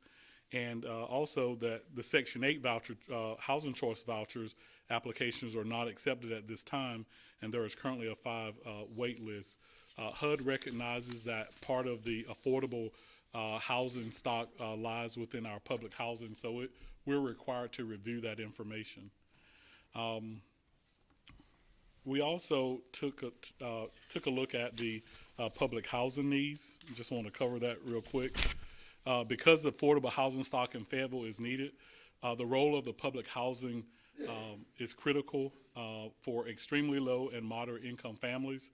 Also, we want to highlight that the Public Housing Authority is managed by the Fayetteville Metropolitan Housing Authority, which offers 1,045 units, including 124 scatter site houses. They also issue 1,780 funded vouchers and 100 unfunded Section 8 vouchers for the Veteran Supportive Housing VASH vouchers.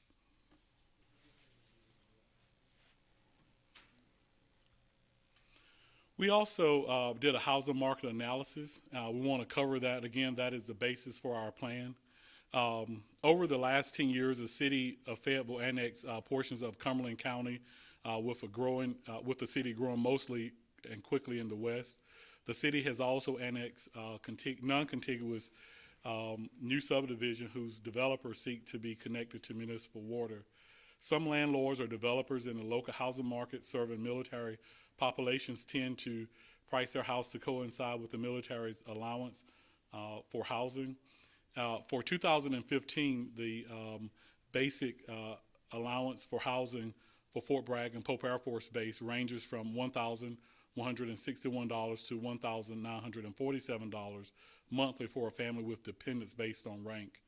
As a result, housing costs for the rest of Fayetteville remain relatively inflated. Further, much of the housing growth tends to be new housing aimed at military market and its middle class and upper middle class salaries. The city already faces affordable housing shortage, and the smaller percentage of renter occupied units with 3+ bedrooms results in a tighter housing supply for larger families. Further, in the next 10 years, the region will lose 308 units of affordable housing through expiration, or approximately 7.4 of its stock. And with that, those are affordable housing units that are tax credit projects that will expire after a 20-year period. They no longer, then they could become market rate apartments. So it will be, we will need to continue to participate and build affordable housing in the future. Also, under our housing market analysis, which was a great part of the information we gathered, the city will continue to face challenges in increasing or maintaining the current supply of affordable housing. Federal funding, local investments in affordable housing, the state of the economy, and employment opportunities will affect families' ability to obtain safe, appropriate housing. 53% of owner-occupied housing and 44% of the renter-occupied housing was built before 1980, including 6% of each built before 1950. Compared to the county outside of the city limits, the city's housing stock is proportionally older. A need clearly exists for the rehabilitation of owner and renter-occupied housing. 30% of the owner-occupied and 44% of the renter-occupied housing has at least one housing condition. The presence of older housing stock presents some complication for families, policymakers, including the need to educate families about the risk of lead-based paint. The significant supply of vacant and abandoned housing that may be suitable for rehabilitation offers an opportunity for a more cost-effective approach to creating more affordable housing for low-to-income and moderate-income families.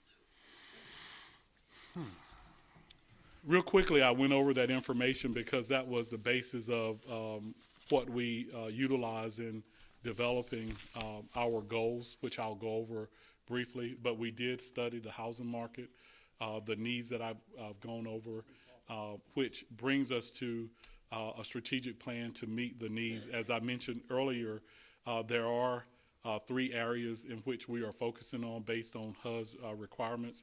And in that third bullet where it says priority needs are listed under decent affordable housing, suitable living environment, and economic opportunity is what we will focus on.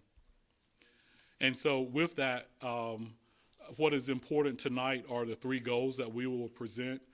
These goals are what we will utilize for the next 5 years as part of our consolidated plan. And the first goal is decent, affordable housing. And this is to provide decent, safe, and affordable housing to improve the quality of lives, households, neighborhoods, and community stability. And the objectives that we will use to do that is to preserve, improve, and expand the supply of affordable housing for low to moderate income homeowners and renters. The second objective is to increase homeownership opportunities. And the third is to create suitable living environments that promote access to quality housing, elimination of blight, and the acquisition of future affordable housing. Thank you, Mr. Oh. Just a little more ways. All right. We've got a couple of questions from council. Do you want to ask now, or do you want to wait till the end of the presentation? I was trying to help Councilmember Moan get your attention so he could ask his question. Right. Okay, so let's take a can wait, question yes, sir. maybe at the end of each section that you got going on, Mr. Sharp. Mr. Moan, go ahead. Hey, Mr. Sharp, thank you so much. You don't have to go back to the slide, but on slide 6, you know, where it had, had the 2015 point-in-time survey. Yes. It listed, 503 single as being homeless.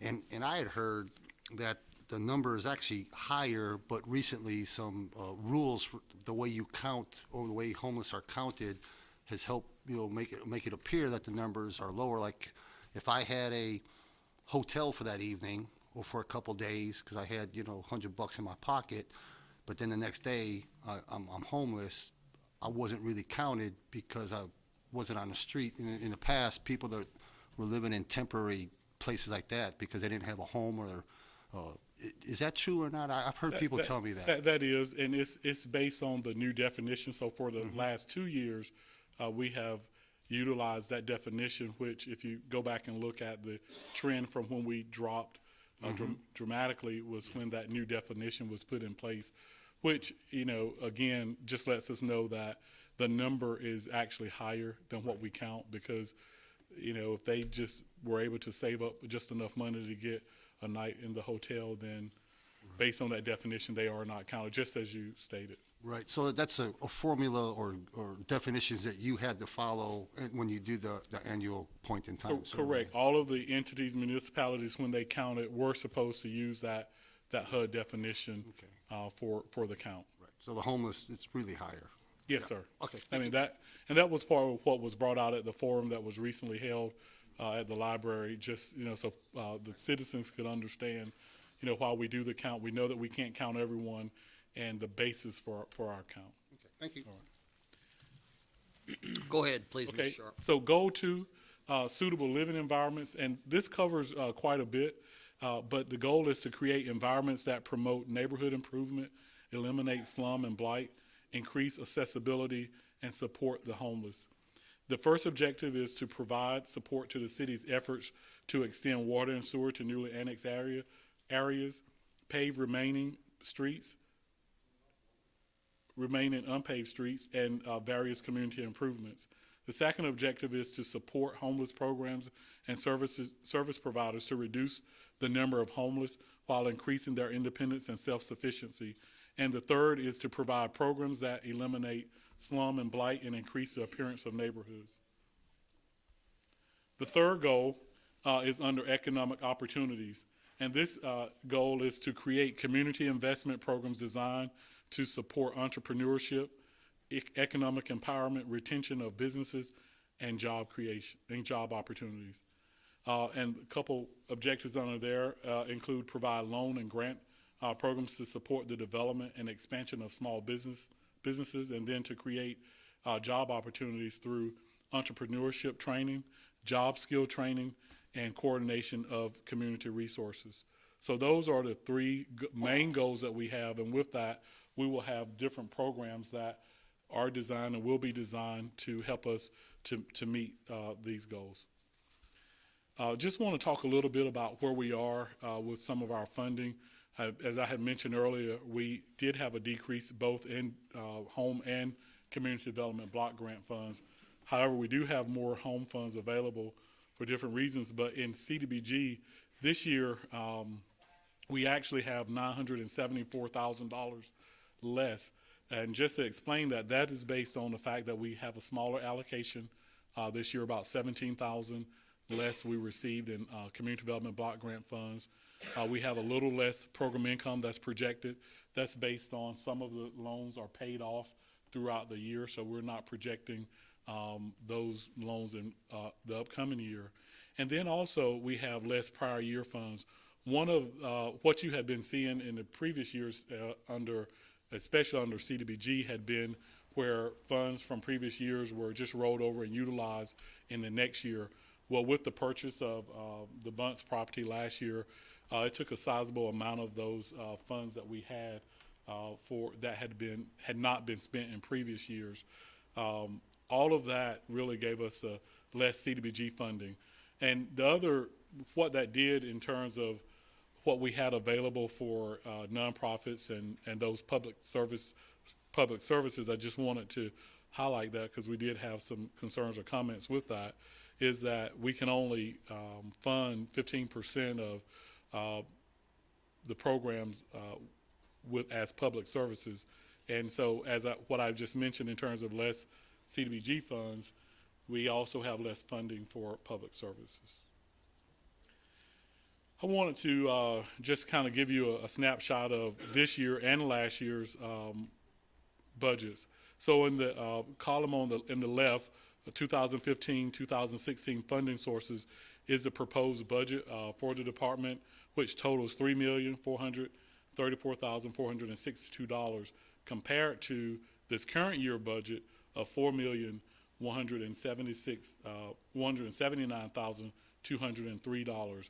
And so again, you can see the difference of the size of the budget. But for this year, our community development block grant that we're receiving from HUD is $1,297,552.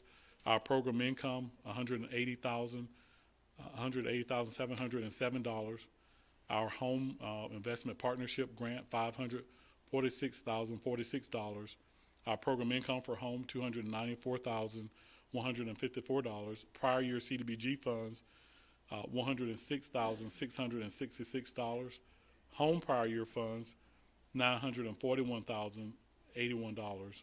And then we're required to match the home funds with general funds, $68,256. Mr. Sharp, we got a question. Okay. Please. Councilmember Colvin. Mr. Sharp, what's the difference between the top line community development block grant and CDBG, which I thought stood for community development block grant? What's the difference between those two? Third from the bottom and the very top line. It's the same. They're prior year funds that have not previously been spent. So, all right, just to make sure I'm tracking. So the top line, which shows the $1.2 million. That's the new grant Okay. that we'll be receiving. And the 106,666 is what? CDBG funds that Remain from the previous that will year. remain from previous years. Okay.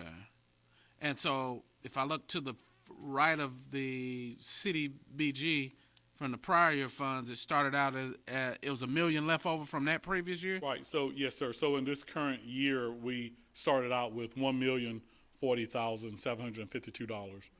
But as I had mentioned earlier, it was in this year that we purchased the Bunce property at $625,000. Okay. And then other allocated, other budgeted CDBG items also made up for. And then what did you say the 30% increase in the home funds was? Because you went from 610 to 941. They just right. allocated So they more were money for they that were program. projects that we had budgeted in this current year that didn't happen. Two of the tax credit projects that didn't happen, which those funds weren't spent, so they're being rolled over. That was the majority of it, are being rolled over for previous years, and other funds that just had not been expended. So has the entire 941,081 been committed, or is It's available, and we're saying it is available, and in the slides that I'll show you, we'll show you what they're budgeted for. So here's a list of our projects, and so I did the same just to show you that because of the decrease of specifically for our CDBG funds, we had to cut in most of our budget areas. If you can just take a look at the different projects for 2015 and 16, this is what we're proposing under housing rehabilitation, and this is both home and CDBG, $868,037. Our acquisition demolition program, which is a great program that we have, $70,000. The Bunch Road development, that's going to be for infrastructure, $500,000. The Chodo, which that is for Habitat for Humanity, $547,500. Our home buyers education program, $8,500. The mobile home urgent repair program, $75,000. Home buyers assistance program, and this will be for down payment and mortgage assistance, $100,000. The business assistance program, $350,000. The Mr. small. Sharp, excuse me, why is Bunch Road on here twice? What's the difference in the Bunch? One of them is for our requirement to fund Chodo. In this particular case, it's the Habitat for Humanity, which will be part of the project for Bunch Road. The other Bunch Road development is listed as that, but it's for infrastructure that will be needed to be constructed as part of the Bunch Road project.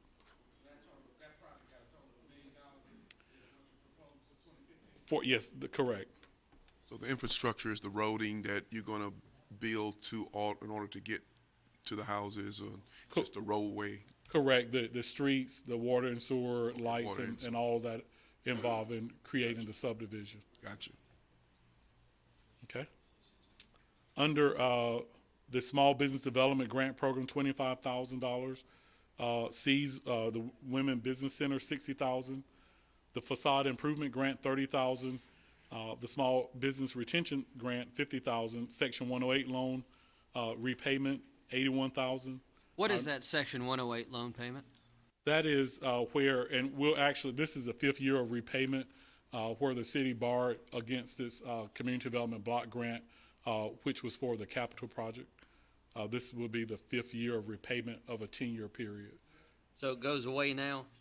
No, this is the 5th year. We'll have 5 more years after this year. Oh, it's a 10-year period. 10-year repayment, correct. Does the payment decrease less than that? It hovers around $78,000, $80,000, $81,000. We started out with $750,000 was the original amount that was borrowed. I'm sorry. And we're paying it off at what rate per year? What, the interest rate? No, yeah, well, that plus. Well, the payments are roughly around estimate of $81,000 for the upcoming year. And we got 5 more years? Yes, sir. Thank you. Okay.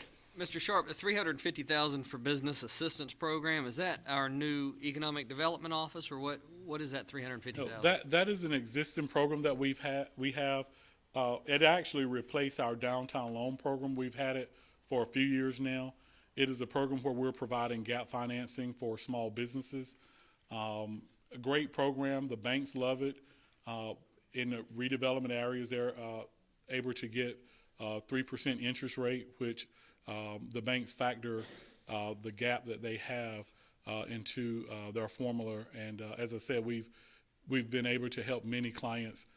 Great program that we're always looking for businesses to assist. But it's been a fairly successful program to replace the downtown loan program, which had outlived its usefulness. Do we really believe that we're going to use $350,000 this year? Or I believe so. The key is that we could always have someone to apply for the maximum, which is $125,000. If it's in the historic district, we recognize that there might be more need because of the requirements, and that max amount is $200,000. I want to say right now we have. How many loans do we have on that?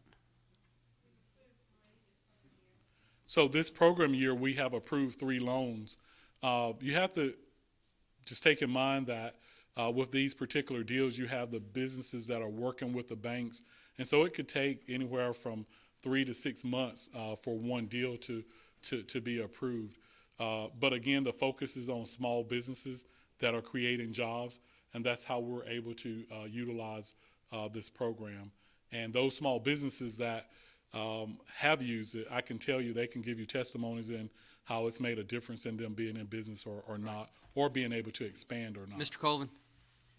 Hey, Mr. Sharp, can you hit on, can you give a little more clarification on the 60,000 going to City Women's Center, the Section 108 loan payment program, and the NRC, 165,000, what is that? Right. So the SEED is an organization that for the city provides technical assistance to small businesses. They have been doing that for several years for the city. This is to cover the cost of their business consultants that are working directly with small business with the hope that the business will either expand or that they will create a business, thereby creating jobs. And so that's what that is for, using our CDBG funds. Also, you asked about the Section 108 loan payment. As I was saying earlier, the city, when we provided assistance to the capital project, part of its financing, we were asked to apply for a Section 108 loan for HUD. We did. We all know the history of that project. Nevertheless, we, at the end of the day, still owed the $750,000 that we had borrowed against our CDBG fund, so we'll be paying on that until it's paid out. And I want to say this will be the fifth year or the fifth payment with 10 years total. Yeah, docs at the capital project. There was several different types of financing that went into that. Mr. Sharp, do you have a slide? This shows the budget. Do you have a slide that shows us what was spent on each one of these lines? No, sir. That is something that we will do at the end of the year. Each year we're required to do a consolidated annual performance evaluation report where we will show you what has been spent at the end of the year. But because we're still in our program year, we're showing you just what was budgeted for the current year as opposed to what we're proposing, and also to highlight of what we had to cut in the various line items this year. And so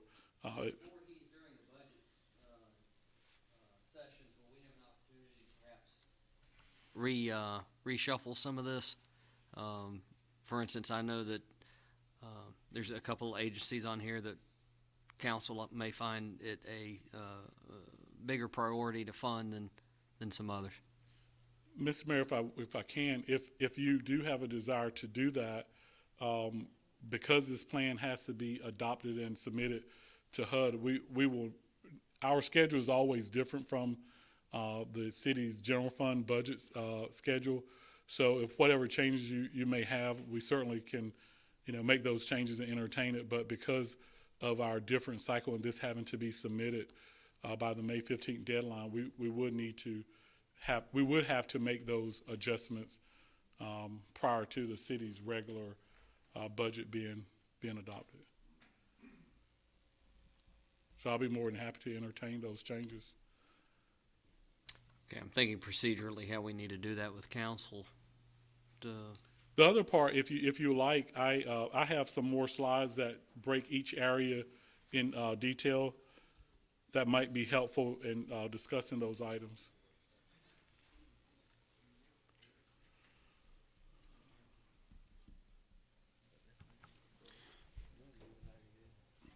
Yeah. Mr. Manager. Thank you, Mr. Mayor.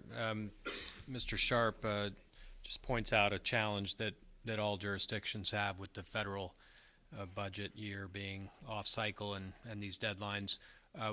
We might recommend, if council wants to make substantive changes, that we could take this up at the May work session. That's May 4th. And then get consensus for adoption at the following meeting, which would give us a few days before the deadline. I think we could send it in on May 11th, I guess. Or Mr. Manager, if City Council could go into could excuse their rules That's it definitely will help us to have it adopted by May 4th. My concern would be that this is our first time having to upload it in IDIS. Oh, that's good. And I would hate to get in a glitch to where something doesn't go right. We can't get the technical assistance because everyone is trying to upload that. So I would have a very serious concern about the ability to get the help if we need it. So I just offer That's that a great just point. as In a the concern past, that we this have. document didn't need to be loaded in that system. You just sent it as a Word doc. So Right. What's consensus of council? Would you guys like to see this back next Monday? Yeah? Okay. Mr. Manager? Very good. Thank you, sir.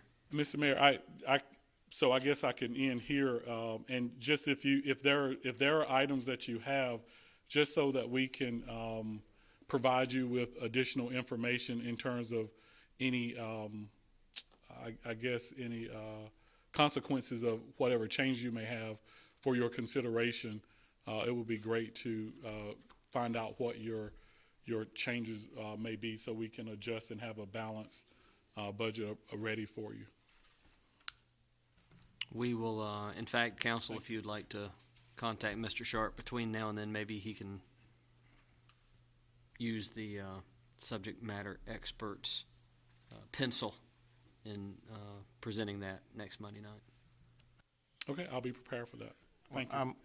I'm a little confused. Is that an executive order from the mayor, or has the council taken official action? Well, it was a consensus of council to bring it back next Monday. I didn't give a consensus.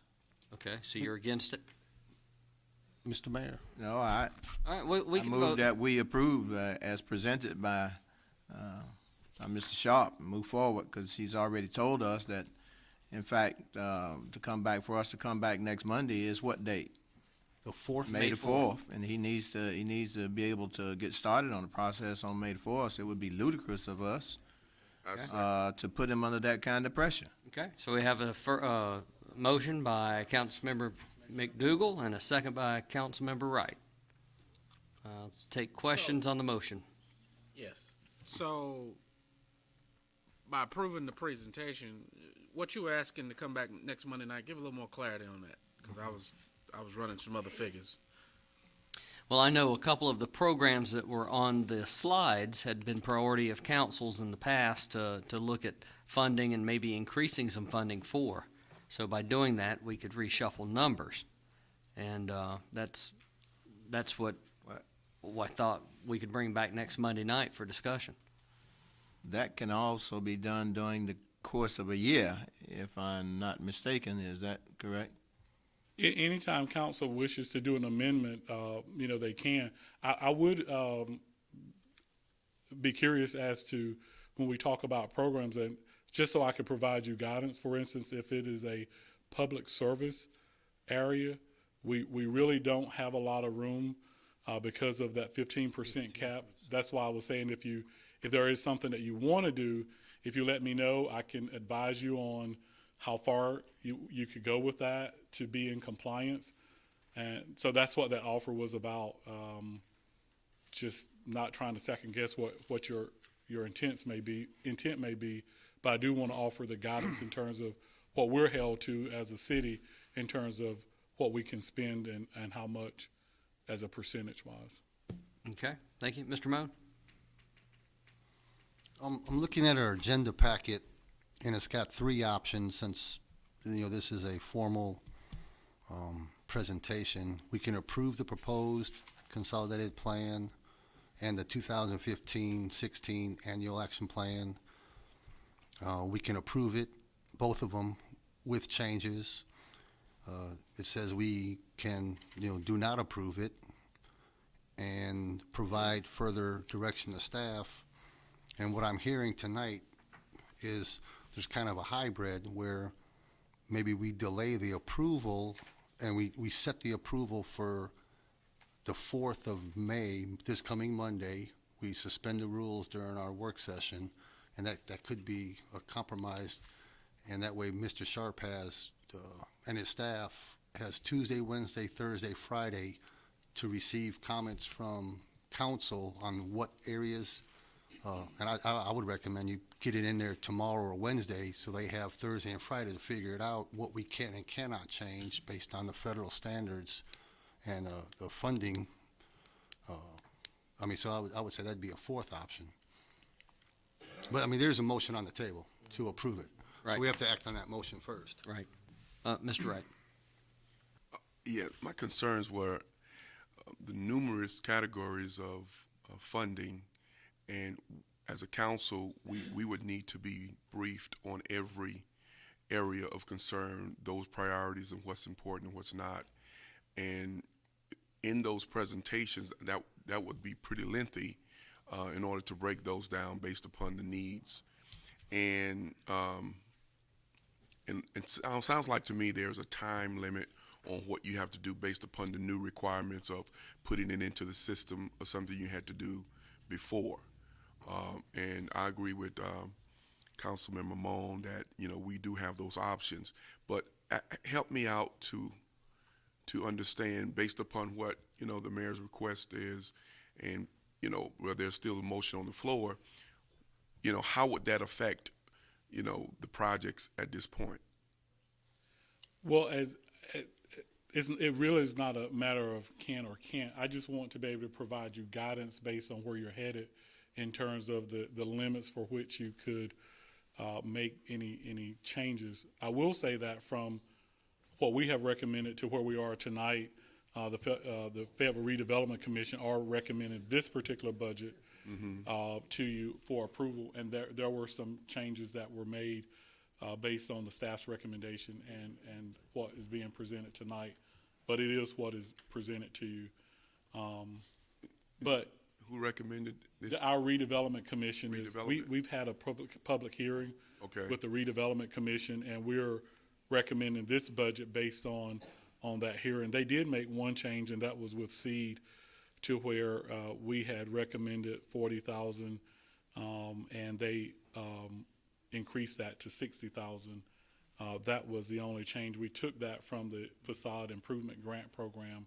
Well, there would have to be at least two changes if you took it from somewhere. We took it from the facade improvement grant program and made that 30,000.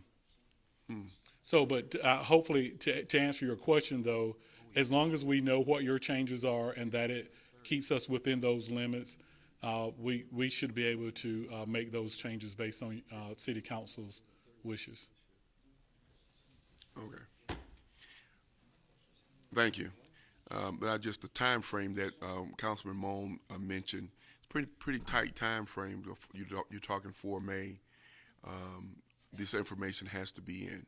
Is that by May 15th? May 15th. The May 4th date will certainly give us enough time to get that in. Okay, that's what. Mr. Colvin. I mean, I definitely don't want to jeopardize your time frames, but this is a lot of information to process tonight, and I was trying to say, I mean, even if we would have had to schedule an additional comeback meeting, these are important factors, because I've got quite a few questions here, but I know you can't get into all of it tonight. Like on the program that we're repaying on that, I guess the Section 108. If that business is not in existence, why are we still funding it or handling the debt service? If I've got the right program, is that the one that we were talking about? Right, and basically, why are we still funding it at the same levels? And who are we repaying it to? And we're repaying it to HUD. Okay. We always take a risk whenever we take a loan out against our CDBG, and we all know the history that project failed. The city is not being repaid. That was set up as a repayment loan of at least 5% interest. The city would have gained program income in terms of receiving those funds back. But because the project failed, we still owe HUD. They fronted us $750,000, so we have that obligation for that 10-year period. Okay, but something unfortunately can't go away. So you were saying that that with May 15 being your date, that any discussion during the course of this week is going to delay you? You think? No, I'm saying that the 4th, if we could do it on the at least by the 4th, I was just concerned that to take it to the 11th would somehow push it to where we don't have the knowns for when we hit the approve button in terms of whether it's actually going to work. I'm just concerned about the 11th being the approval date, because that gives us just a few days to work out any kinks, get the mayor's signature, get the original sent to HUD. Why we didn't get this a couple of meetings ago, Mr. Manager?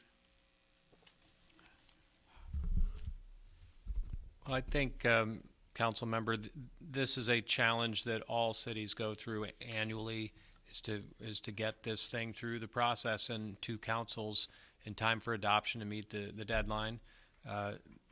We're fortunate that we actually have 3 council meetings prior to the deadline, tonight, the 4th, and the 11th. It's not uncommon for councils to have fewer or kind of be up against the wall. So while it is short, we do have tonight, the 4th, and the 11th. I think Mr. Sharp would prefer not to wait to the 11th, given the new requirement that it be entered into the system. But if that's what it takes for the council to get things done, that's what it takes, and we'll tell HUD. If we have problems with IDIS, we probably won't be the only one. Thank you. Mr. Crisp.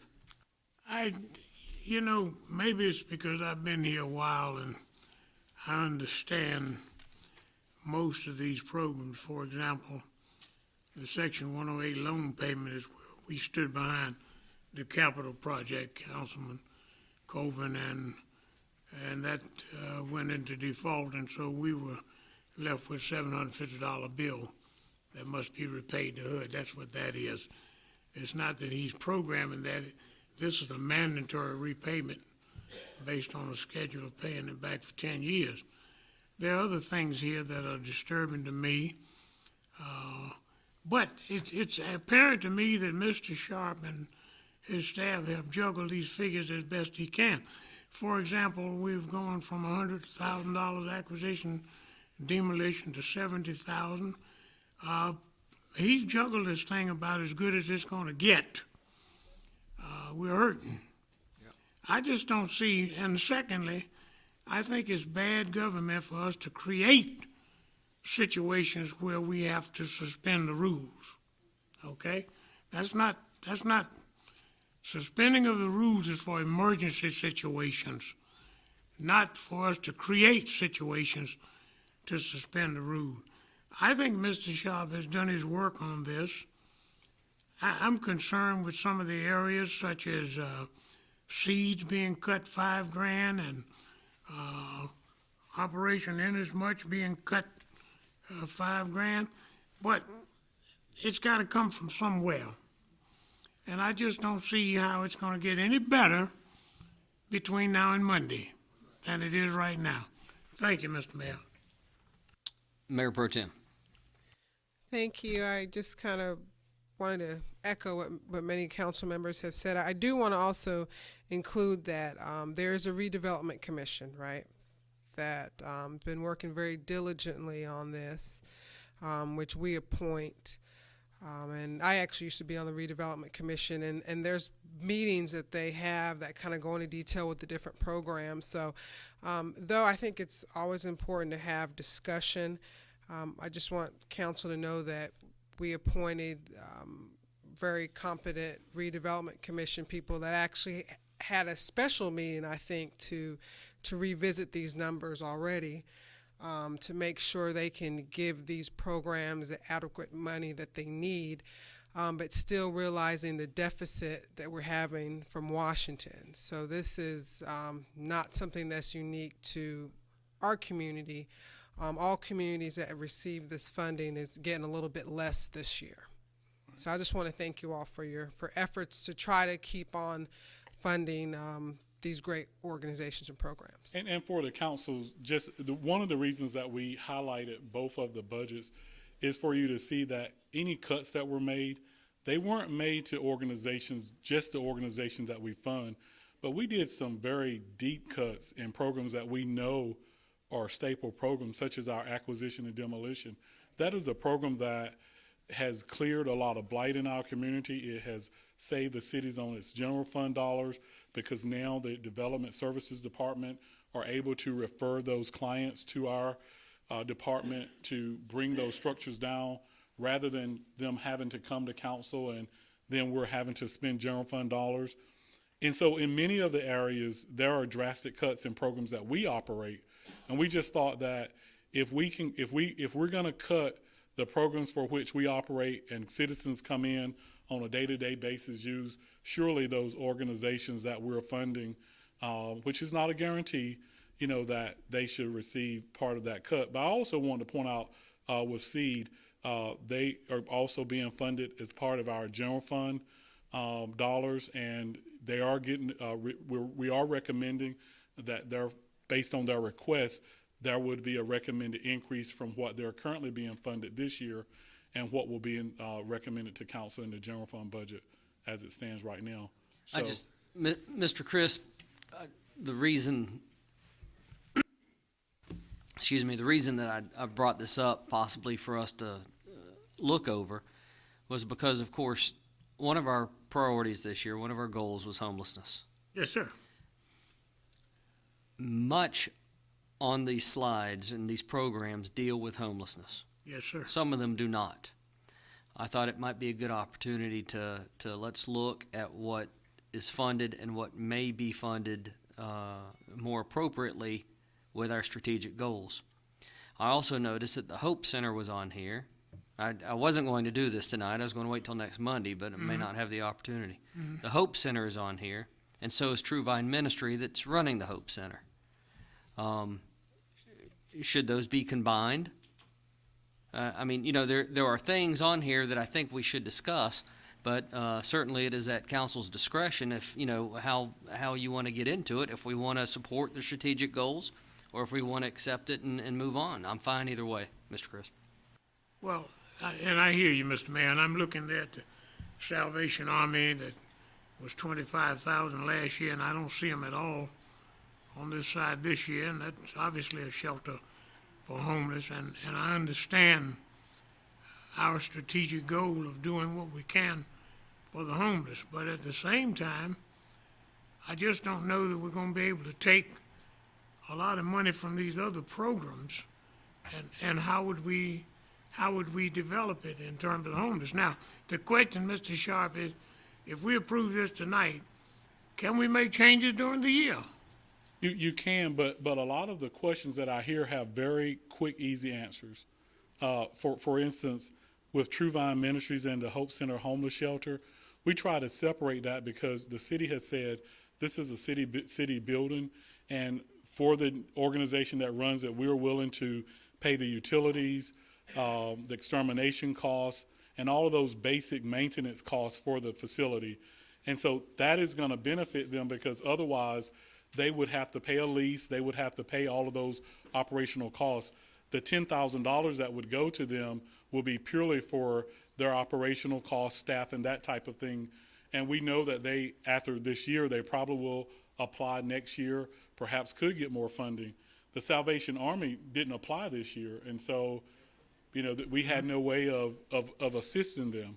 So they're very basic. Well, there are reasons for all of the changes that you may see from last year to this year that makes sense. Either they didn't apply, or we had to balance a budget with the cuts that we're recommending, or the changes, if you will. Mr. Mayor, may I ask of you, are you willing to name about 3 of these areas that you think we might be able to take some money, and where would you put it if we take it, or you're not prepared to do that tonight?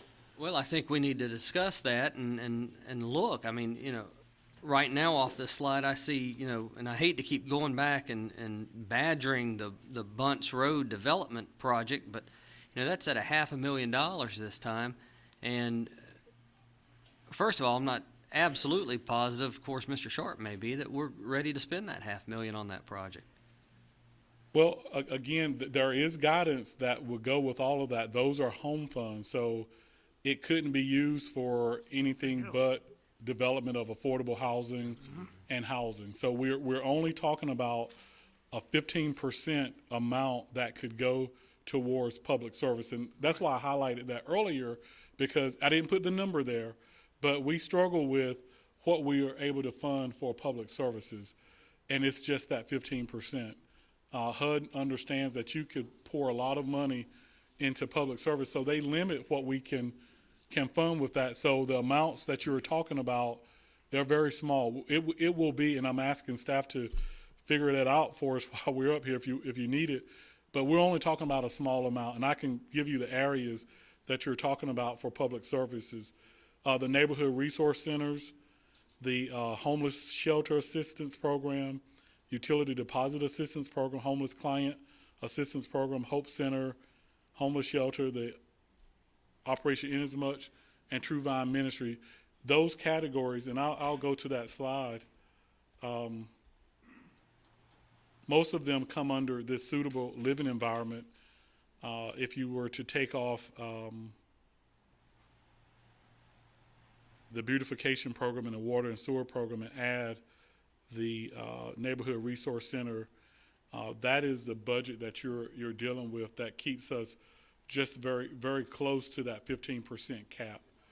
If we ever go over that cap, of course, it would have to be paid out of the general fund. So the funds for public services are quite limited. Okay. I just think, Mr. Mayor, that we probably ought to go ahead with this after careful consideration and look to our economic development office to guide us in a direction with regards to our forthcoming budget toward the homeless situation that we have. I just don't see where we're going to be able to take enough money from any program here to make a significant impact that we can use it for the homeless. I think we're going to have to rely on Ms. Small, Tony, and those in our economic development strata to find the answers for us on what we're going to do in terms of our strategic goal for homelessness. Very good, sir. Councilmember Jensen. I think the question had been answered. I'm having a hard time as I'm looking through this. It would have been a lot easier to kind of see what we spent for the year over to see, that we budgeted this amount, how much did we really use of the amount of it. 2014 and 15 would kind of make some, like the demolition, did we use all of the $100,000? But did we use it all is my question. Yes, we're if we haven't, we are approaching that. We do know that's a heavily used program. Okay, but in the programs, when we got that would have been a lot of help to realize what was going on. And I think that next year we need to put it down that we're not here in April and we have less than 3 weeks that it has to be approved. And it's not that I don't want to approve it. I would like to ask questions. I would like to be able to maybe, have my opinion on how to move some things and see what we did spend. And I think that's where the questioning is. It's not that we don't feel that you did a good job. It's just lots of questions. But that's just my point. No problem. Thank you. Mr. Mayor, I had just Mr. one Arp, question. go ahead, sir. One quick question when I look at this, and that's my concern, is I don't like having to make budgetary decisions without really having some time to study stuff. But you got a home buyer's assistance program. It's $100,000, but you didn't have that last year. Right. So again, those are home funds, which wouldn't compete with the public services. We had suspended that program, which was for our businesses, which was for our mortgage assistance and down payment assistance program. We didn't have a lot of activity with that for a couple of years, and so we decided this year that we're in, when the budget was approved, we suspended those programs.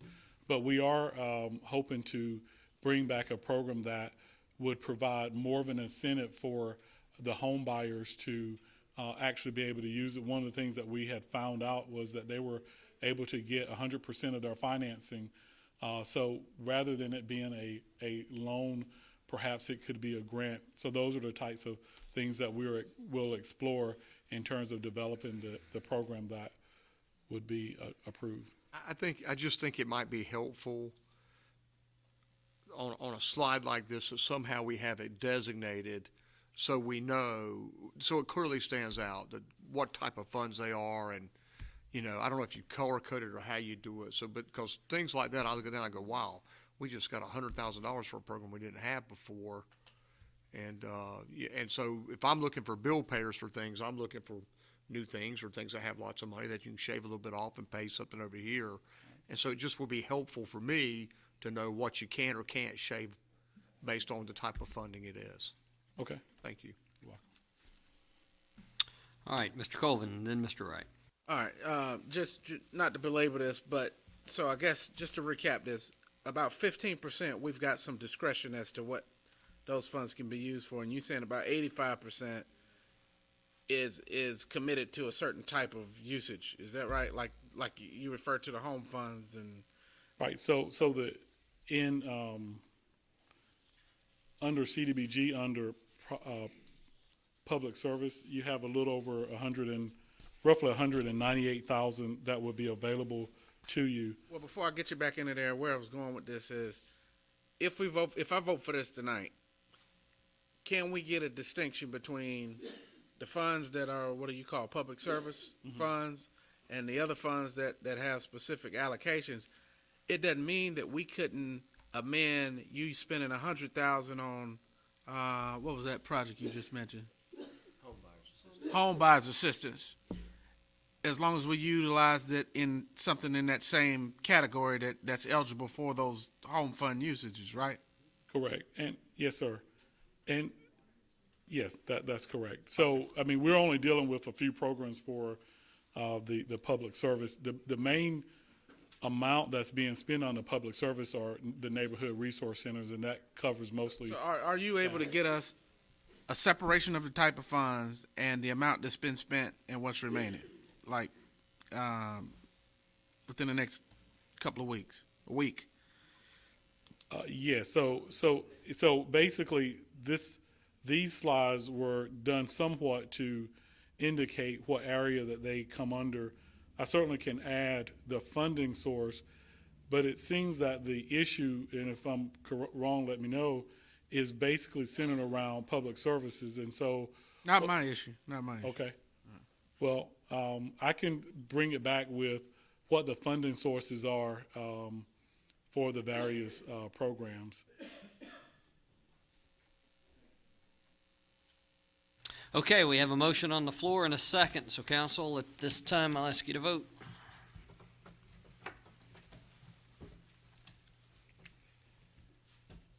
Madam Clerk, that's unanimous. Thank you, council. Item 10.02, Mr. Sharp, is that you also? It is. Okay, that is the MBM Hospitality Economic Development Initiative. Yes, sir. So, Mr. Mayor, members of council, this item is about the amendment of the city's agreement with the MBM Hospitality for the Economic Development Incentive Agreement that we have. This had previously come to you in April of last year, whereby the Embassy Suite Hotel had not met the direct investment of $25 million that was required.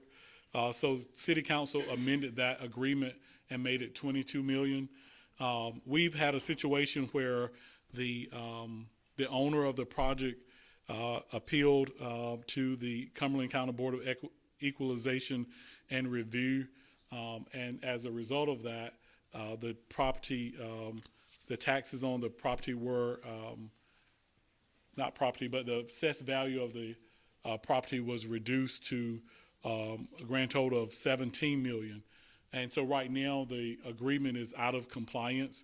You may want to reflect that in your agenda at your last meeting.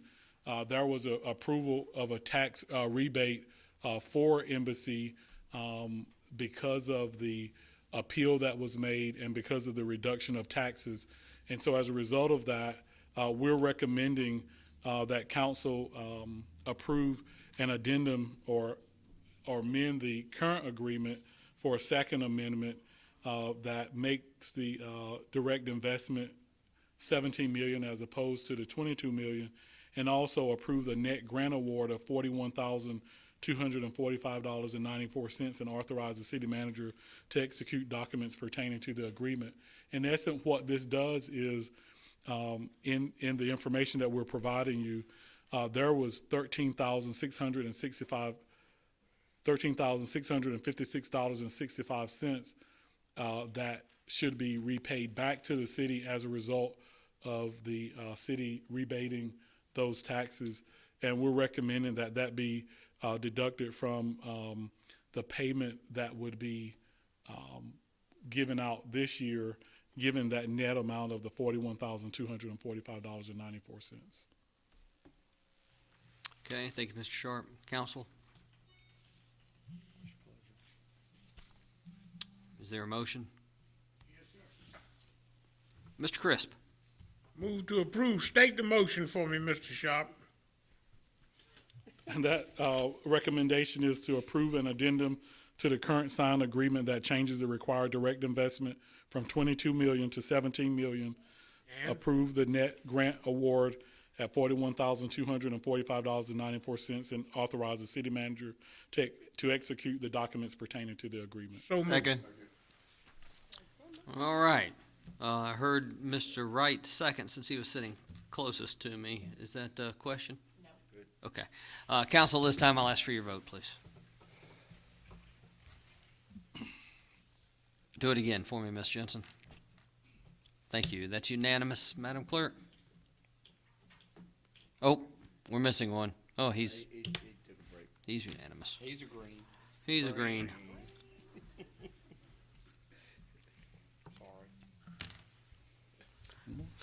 Item 10.03, Mr. Sharp, we get the pleasure again, don't we? We do. This is consideration of the request by Fayetteville Metropolitan Housing Authority for financial assistance in the revitalization of the Groveview Terrace community. Mr. Sharp, tell us what you know. Yes, sir. So, Mayor and members of council, this item tonight is a request from the Fayetteville Metropolitan Housing Authority in reference to their upcoming project at Groveview Terrace, whereby they are looking at demolishing and rebuilding the public housing units located there. The project is estimated to be a $35 million project. The request from the city is $3 million. This program is in part an approval from HUD for the rental assistance demonstration program, whereby the Housing Authority has opportunity to where they can facilitate the financing of improvements through leveraging public and private debt and equity to reinvest in their public housing stock. There's a lot of information that has been provided to council. The options that we were recommending to council includes approving commitment of funds in the form of a loan up to $3 million with a 10-year term and at a 3% interest rate. And that is staff's recommendation for approval of commitment of funds in the form of a loan up to $3 million, 10-year term at 3% interest. We had also included a recommendation, a condition that some of those units, 25% of those built above and beyond the 216 be provided. However, it needs to be done by the Housing Authority, either with these units or with some units in their stock for housing homeless in our community. How many years did you say old number 97 is going down there? Can't hear. How many years did you say on the loan? Our recommendation is coming to you at 10 years, 10 at 3%. Thank you. Mr. Hurst. Thank you, Mr. Mayor. Mr. Sharp, the approval, and I guess your staff is requesting this to be added to the motion, with the condition set aside of 20% of units built beyond 216 existing units may available for transitional housing. Would that be for the Groveview Park, or you said any other inventory? And if that be the case, has the Fayetteville Metropolitan Housing Authority said that this is something that we could do? I don't think that they're interested in it, quite honestly, based on conversations, but we believe that if we're going to continue to meet council's interest of housing the homeless, this is a great way to do it, is through the Housing Authority. As I mentioned before, that is part of the reason why HUD puts in its consolidated plan the importance of the public housing authorities, because they are able to house extremely low, those really without any income at all at some times. And so we do recognize that the deal that they are moving forward may be complex to the point that they may not be able to provide housing to the homeless. We do believe that there should be some housing units that are set aside, especially for people that are homeless, even though we know that there are many residents that are extremely low. If there are going to be new units that come on board, we would like to see some of those units dedicated directly for individuals or families that are homeless. So if we put this condition and the possibility of the deal that perhaps they have with banks and everything like that fails, then this project could fail, the $35 million project, because of this condition, could it not? That would be a question probably for the Housing Authority. Okay. Thank you, Mr. Sharp. Thank you, Mr. Hurst. Mr. Colvin. Mr. Sharp, we just heard, I guess probably 2 items back, you gave your consolidated plan for 2015 to 2019. You stated that rents in our area were higher than the state average. You stated that we had a tremendous need for affordable and public housing. So a project like this would seem to help us in a situation that we're in, even though it's a public-private situation, which your strategic plan also pointed out was a goal of yours or your department's.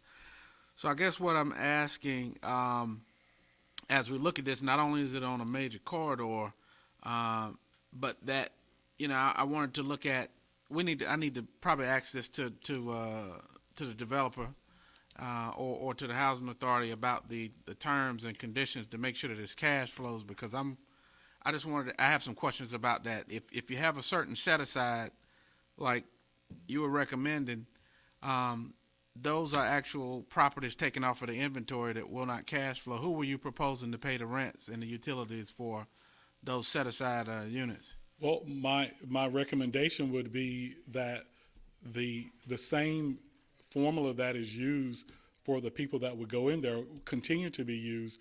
It's just that the residents that would go in there would be people that are homeless. So the housing authority pays rents for homeless people? Correct.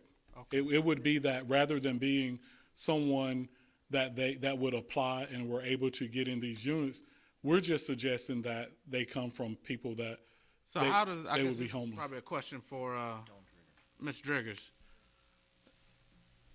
Ms. Driggers, come forward, please.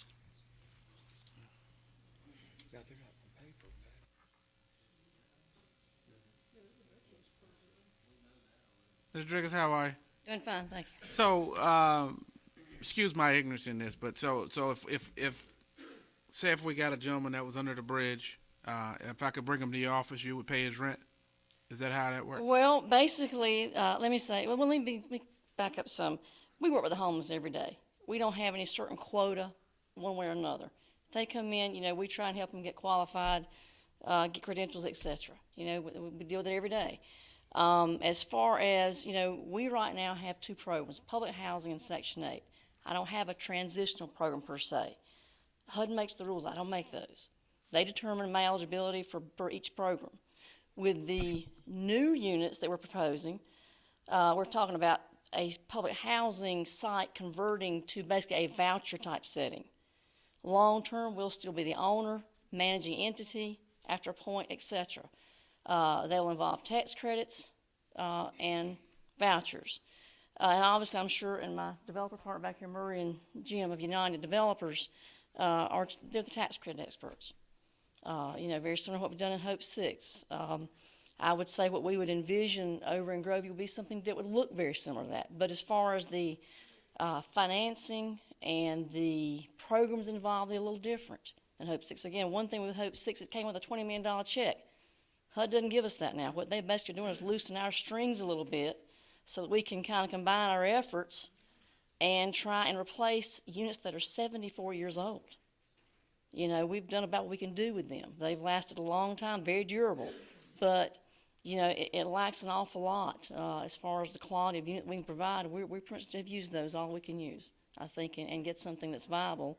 And what we're proposing is to go in, and if we can get more than the 216, which is what we're trying to do, we're trying to increase the affordable housing. But everything we do, every unit, every day is affordable housing. That's all we do. That's all we're going to do later. So that's not going to change. Thank you. Thank you, Mr. Riggers.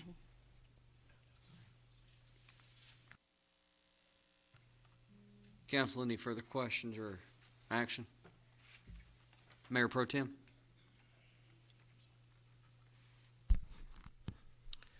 Well, just based on the discussion that we're having, I don't know if anyone else needs to chime in, but I will go ahead and make a motion to approve the commitment of funds in the form of a loan up to $3 million with a 10-year term at 3% interest for the Groveview Terrace Revitalization Project during the FY17, FY18 year. Also to include an interest, I think it's been some discussion about an interest balloon at the end of that. So that is going to be part of the motion as well. If there needs to be any more discussion about that, if you all have to. Sure. Hold on just a minute. Y'all come forward, but council, I'll need a second on that before we start discussion. Somebody did. All right. It's Mayor Pro Tem Davey making the motion, Councilmember Colvin with a second. Go ahead. If you would entertain us, Jim does the financial part of it right now. Has been the main one working the numbers, and I would like him to address this because one of the things I never had the opportunity to debate about was what was affordable. I honestly did not hear about this other stipulation with the transitional part until about 12 noon today. So this was something I think we need to address if we could. Yes, and my name is Jim Smith, and it's 2004 Rayford Road. Mr. Smith, I'm sorry, just a minute. Nobody from staff contacted you about the transition piece? Not until noon today, no. Thank you. Mr. Smith, I'm sorry, go ahead. In regards to, I just want to make sure it was clear, and I'm glad Mrs. Davey brought it up, is we've gone through and we've had meetings and we've talked, and this thing's gone from, what Hope 6 was, and we were looking for, a grant, and then we entertained, a loan and then possibly 0% interest loan. Then the terms were put on in terms of, 3%. We are okay with the 3%, and we're okay with the 10-year term, but it needs to be 3% interest only with a 10-year balloon. That's what makes the deal feasible. That's what we can handle. If you don't do that and you want to amortize this loan, it just doesn't work. It crashes and burns. We're looking at obtaining and maximizing, which makes the numbers best for this whole project, is it's a 40-year 221D4 HUD insured mortgage at a low interest rate. And so when you look at what you're getting for your dollar there, and if you're having to amortize this, that's basically $350,000, 3%, $3 million, $350,000 a year, which would mean then that we're looking for this gap right now that we're looking at $4.1 million or so. It would increase that gap by $7 million. That's the difference if we had to pay $350 back a year. So it just absolutely doesn't work. So it needs to be interest only with the 10-year balloon. Okay, which I believe was the motion. Was that the motion, Mayor Pro Tem? Okay.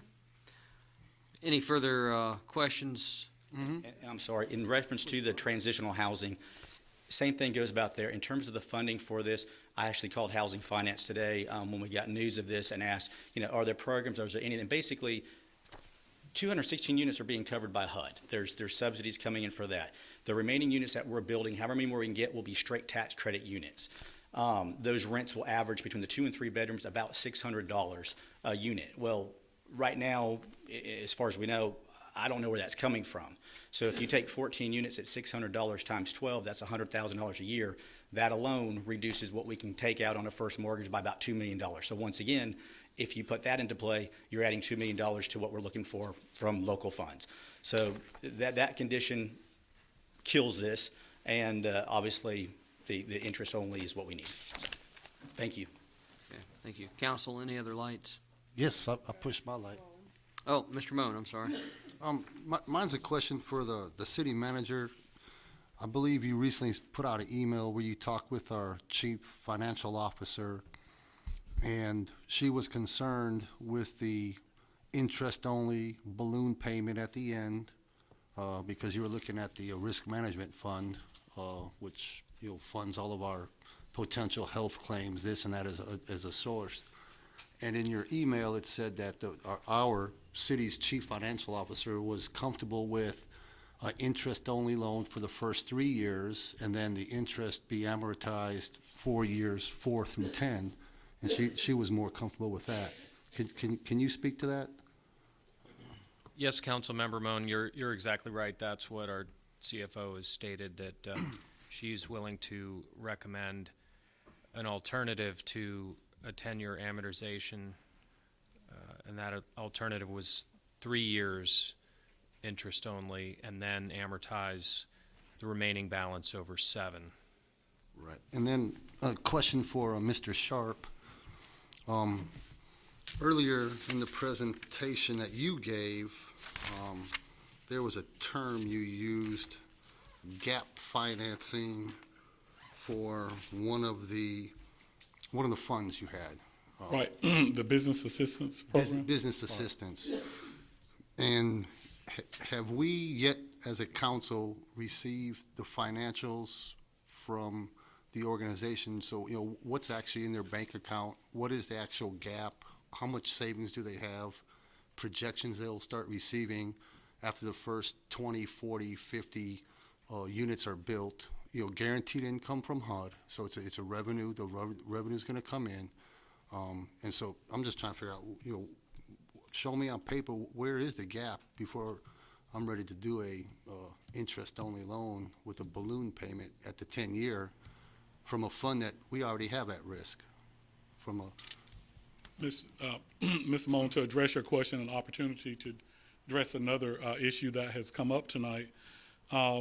We have worked very hard to try to bring back to the council and the mayor a deal that would show whether or not there is a gap or not. We've requested information from the Housing Authority.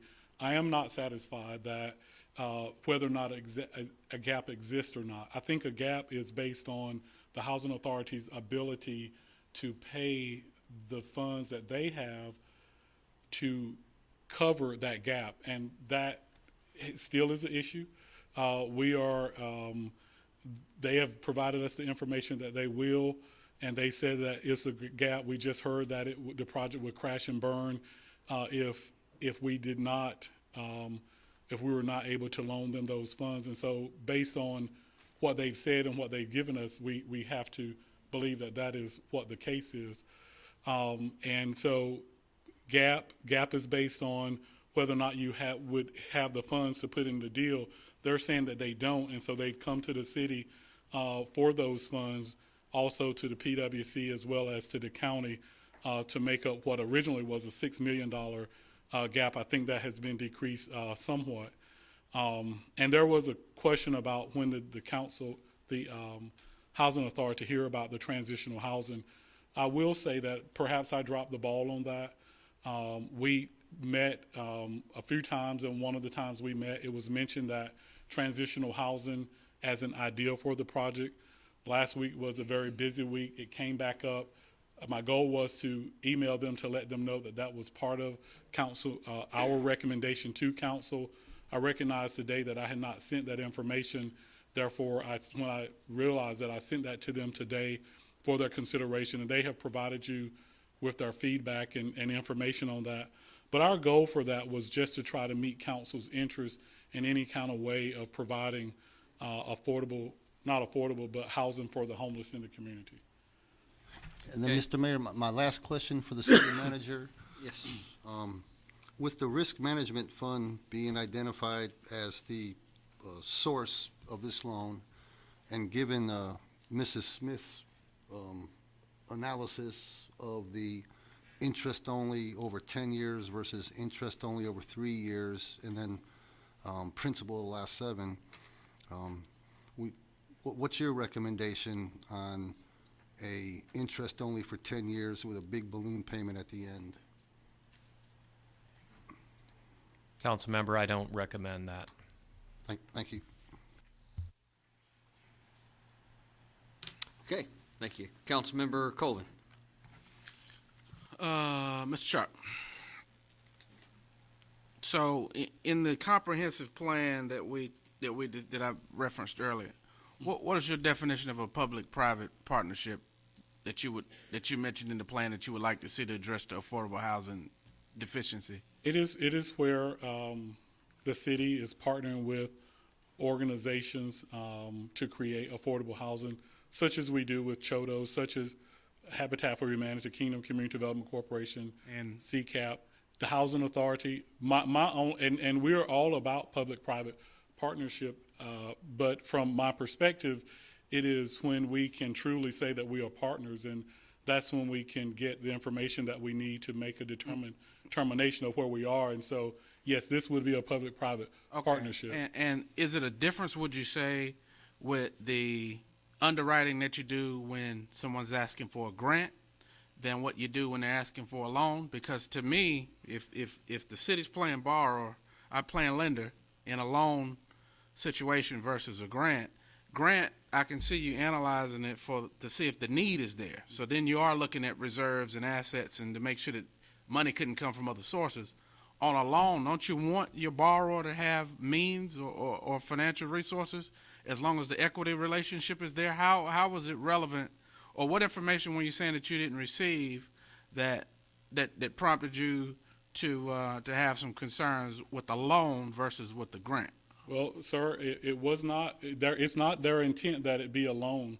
We journeyed to that point. They initially came to the city and other entities with, please grant us these funds. They asked the city to grant $3 million, and as early as last week, when we were talking about terms of whether it be 47 years, which they requested, or it was still we were still reminded that they would like for these to be grant funds. And so it is because they were asking the city to grant us those funds that we began to look at whether or not they did not have those funds rather than the city.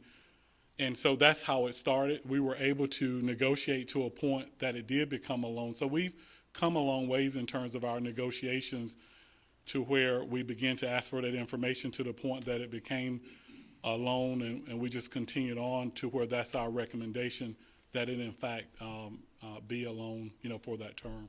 And the final question is to the city manager. So, Mr. Voorhees, when you proposed identifying a source of funds, this was just a proposal because the monies that they're asking for is not needed for a couple fiscal years, right?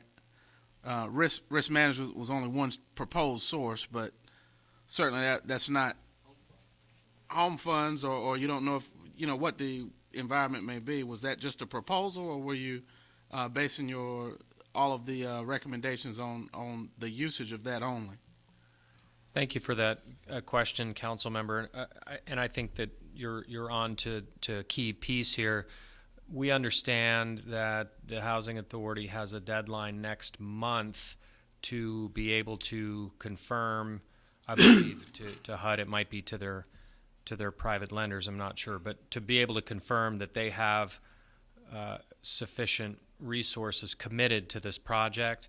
And what I did not want to have happen is have the city not having had made a decision by the time that deadline came. So understanding that they don't need our funds in the ensuing fiscal year, but really need them 1 or 2 years out, I thought it was sufficient to describe what we could do with the resources we have, with the hope that if home funds might become available in the future, or a different source of loan funds could be made available if the CIP were to change sufficiently in a future year.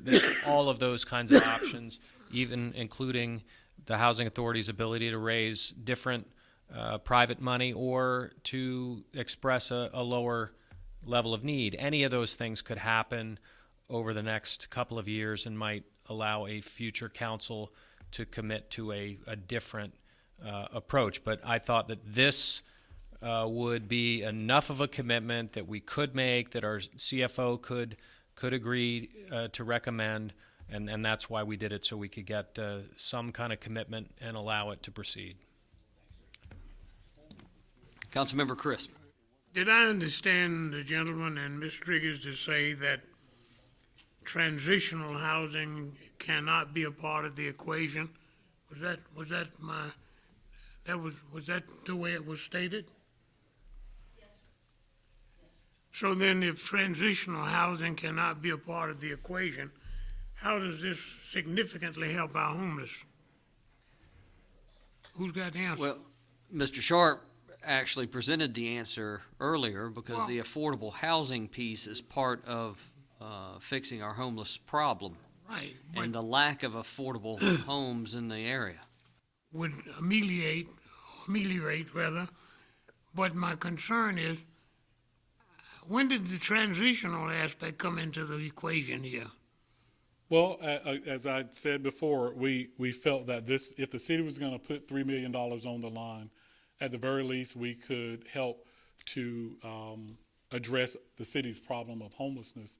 The other suggestion that I had, with the concern that the Housing Authority has to perhaps some of the other units they have that may be more appropriate, still that there be a set aside for addressing the issue of folks becoming homeless. And I know Ms. Driggers mentioned the fact that they're dealing with pretty much homeless people all the time, but at the same time, with their processing and the way that happens, that does not take a person out of a homeless situation and putting them in a unit.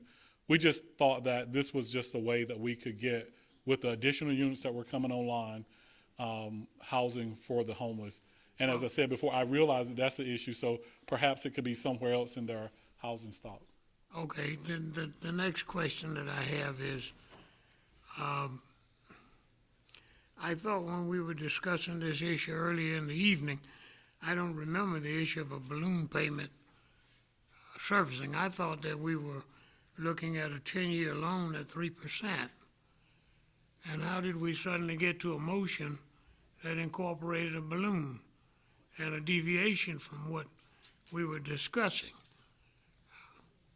I think, well, that initial information came forward from the chief financial officer, or from the Housing Authority as an option. I'm sorry, from the Housing Authority as an option to what we had recommended. My final question is, I guess what we're being asked to do is make a commitment down the road, FY 17-18 or somewhere thereabout, for $3 million to the Metropolitan Housing Authority.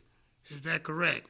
That's correct, and I think Mr. Voorhees, his explanation was a great one in terms of this will give us the commitment that they need to move forward, and there might be some things that will change.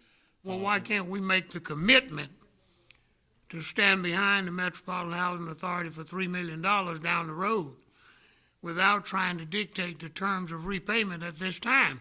Because we don't really know what the economic situation will be in FY 17-18.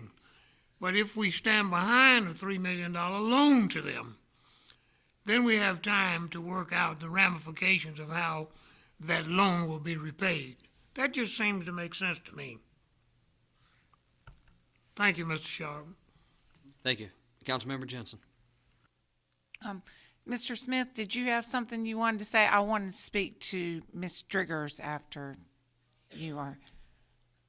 Yes, and thank you. I just wanted to clarify that we're not saying that transitional housing, homeless housing can't be part of tax credit program. What we're saying is that I'm not sure that there's not a funding source in this deal to cover those units. So if they want 14 units in there, there's no subsidy to cover those units, which once again, the $100,000 creates another $2 million additional gap in this deal. And in terms of the dollars, just to be clear again, is that when you're looking at what, if this was not a balloon payment on the end, 3% amortized, that's $350,000 a year. Right now, the numbers that's been handed over to city staff shows that I've got a $14.2 million 221D4 40-year mortgage factored in. My net operating income that gives me the ability to pay, I've got $742,000 to play with. That 14.2 eats up $738,000, all but $4,000. We also have to perform at 115 for 20 years, which is where the 3 years of interest only, and then it doesn't work then either. I've got to perform at 115 for 20 years, and if you put 3% on this, amortized for 10 years with a 10-year term, it would eat up half of my $738 I have to play with, which means my $14.2 million loan becomes a $7.2 million loan, which means now I'm looking for $7 million more dollars. So you're asking us to approve a loan in which you only have to pay the interest for the first 3 years? For the first 10 years. For the first 10 years? Yes, sir. Well, we're talking about a 10-year loan. We're looking at a 10-year term with a balloon payment on the end. Interest, a 3% interest only for 10 years with a balloon payment on the end. I know, but when do we get the principal? 10 years. Huh? Councilmember Jensen, I'm sorry, you were recognized. Can't do it. That's not what we talked about upstairs either. Thank you, Mr. Okay, if you can just kind of follow me a little bit. Right now, where Groveview Terrace is, it is basically subsidized housing, is that correct? All subsidized housing. Okay, it's all subsidized housing. So, and how many units are there? There are 212 dwelling units, 4 non-dwellings, and 431 people that live there. Okay, it's 74 years old? 74 years old. Okay, so I'm imagining that inspections are getting pretty hard to pass on these units, or? They're getting tougher and tougher. Again, you don't have a lot of, to go in and let's say make a plumbing repair, there's a foot of concrete, it's Right. made of concrete and block. Right. Which is why it's still there. Right. But it lacks a lot, yes. Okay, so I guess what I'm trying to ask, so the plan is we're gonna take all those down and rebuild. So when everybody's talking about transitional housing, when I hear transitional housing, I'm thinking they're coming in, they're gonna stay for about 6 or 7 months and then move on. Well, HUD has a transitional program per se. Right, but honestly, what you are doing anyway is getting people off the streets and putting them into these homes, and instead of it kind of being transitional, as what I see you being, is that's mostly permanent of where you are. So when you're saying you want transitional, that area is basically where they're going to stay. It doesn't have to be. You're getting homeless off the street. Transitional usually has a 2-year window period. Right, but they can stay there for, so you are, no, you can stay there longer than 2 years. Yeah, basically where you that are is now. permanent housing right Permanent now, housing. yes. So in reality, you are getting people off the streets and you are taking the homeless and putting them into places to live. Correct. That's when I said just follow me as I'm going. That's the point I was trying to make. So if this doesn't go through, where do we stand at, it's staying there? We've got a 74-year-old complex.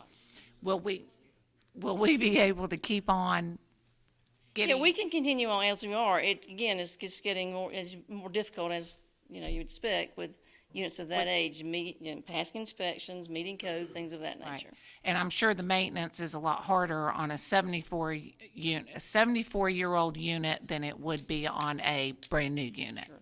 A lot more difficult, a lot more expensive. And electricity, is bills high?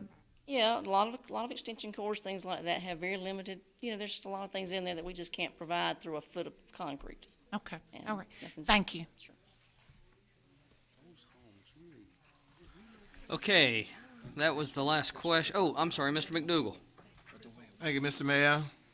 I forgot part of what I wanted to say. Y'all took so long to get to me, you have to hurry up. I agree with Mr. Beal on certain points. Number one, when it comes to homeless, and the number one thing I think that we can do is simply to identify people that you may house that are homeless. It's just an identification process. And then when you come back to us and you're making a report, then you say, well, we housed certain, 15 people, 5 of them came to us, they were homeless. And that definition of homeless, I guess is for somebody else to define, because that could be any one of us at the end of any 30-day period. Or at least in my case it can. I can't speak for everybody else in here. Is that all right? But it's just a matter of identifying people that you work with. I don't know if it's a matter of even setting some quota, but just identifying, these are the folk that we work with and, certain number. Number two, I was going to ask a question about what our CFO recommended, which was a 10-year loan, but the first 3 years were no interest. And how would that work with your because I had this bigger question, which is that if you can't afford to pay any of that, then where you gonna get the $3 million from when the 10-year balloon comes? So, that was my worry. In other words, you're saying, well, I can't afford to do it any place. Someplace you have to be able to start to accumulate that principal to where you can start paying interest and principal, or otherwise, if you're saying you're never gonna have the principal, then you're saying that we have failed and you've set us up for failure. Okay, I'm just saying, And I can answer the question. It's a great question in regards to the repayment. As I said before, the interest, if you have to do interest, there's no way this deal performs. It just absolutely doesn't perform. It can't work if you have to amortize this. Where you're getting the money is, this does cash flow, and it throws off, for instance, year 1 is $115, in year 10, it's $178,000 a year. So I don't know what that calculates over the 10 years, but let's say it's $1 million+. Dawn also is receiving, through Hope 6 funds, repayment back, and is receiving cash flow and funds off those development funds that she can continue to use. And there's also $1 million that she's having to use in liquidity right now and pull in order to be able to take this over in 2 years after stabilization, which by that time that money can be released. So you've got $1 million that she's having to hold aside right now to be able to, have the liquidity to work with the requirements of the equity folks from Wells Fargo to be able to take this over in 2 years. You've got over $1 million in cash flow that can be applied to it. Dawn also has, her portion of a developer fee that can go to it, which is the plan, and she's got the development funds being repaid from Hope 6. So there's funds coming in, they're just not here now, and there's cash flow that's coming off this that can apply to it. It's just the payments that we make have to be on the cash flow side, the soft side. If it's on the hard side and we're pulling these funds away from my $700,000 that I have for my hard debt, my 221D4 debt, absolutely doesn't work. Like I said, it causes $7 million reduction in what I can have for, instead of us asking for $4 million, I'd be sitting here asking for $11 million. And a better way to look at this is my $14.2 million 40-year HUD-insured loan is costing $738,000 a year. This $3 million loan amortized at 3% would be $350,000, half of that. So that tells you, if you applied those same terms to the 14.2, basically our debt service would be what, $1.5 million a year, and I'm only having to pay $738,000. That's how huge of a difference it is, the 3% amortized at a 10-year term, as opposed to the money I'm getting from HUD, the 221D4. But the money's there for that's why I say, we can afford the 3% interest only and a balloon payment on the end. There'll be money on the end to make that payment. There's just not the $350,000 to pay annually. And I can show on the sheet right here the sources and uses. It's clear. Mr. Chris, what was your suggestion that we make a commitment to them so that they can go forward with the project, but we work out how we do the terms? Mr. Voorhees, could you speak to us about that? Can we make a general commitment? Would that, Mr. Smith, does a general commitment satisfy your need? A letter of commitment. He doesn't care where the money comes from. He just wants the money. And then we need a commitment from the city saying you're committing, up to $3 million to this project. Yeah. Council, that's our recommendation, but we certainly expect it to be repaid as opposed to a grant. All right. Yes. Mr. Wright had a, Now, and you all try to figure out at some point that there's a place that you can start actually paying, and that's part of what needs to work out, rather than waiting for the whole 10 years. I mean, someplace there has to be a break-even point. I listen to you, but until I sit down with those numbers, I may be able to help you myself. But at some place, there has to be some break-even point where you can start doing that, rather than waiting for the whole 10 years, because someplace it starts accumulating. And that's what I'm not hearing from you, where that is, and that you can start doing that. And you see that paper, I don't see it. And that's what I'm saying, the cash flow is there. Right. It's throwing off X amount of dollars a year. So and that's frankly, that's where your interest only, I mean, think about I'm flying 100. over my head right now. 115,000 is what I was saying the cash flow was in year one. 3% interest only on $3 million is $90,000. So $90,000 of $115,000 so you only is got coming on. 19,000. And so that's, I mean, we're putting the money there. Well, I can count with you as long as we counting right, but at some point there's this break even where you begin to accumulate and you can do that, I think. But yeah, I would be certainly in favor of making a commitment to them, but figuring out how that commitment will work for us at some other place other than just figuring it out tonight. If I could offer that as a friendly amendment to Councilwoman's motion.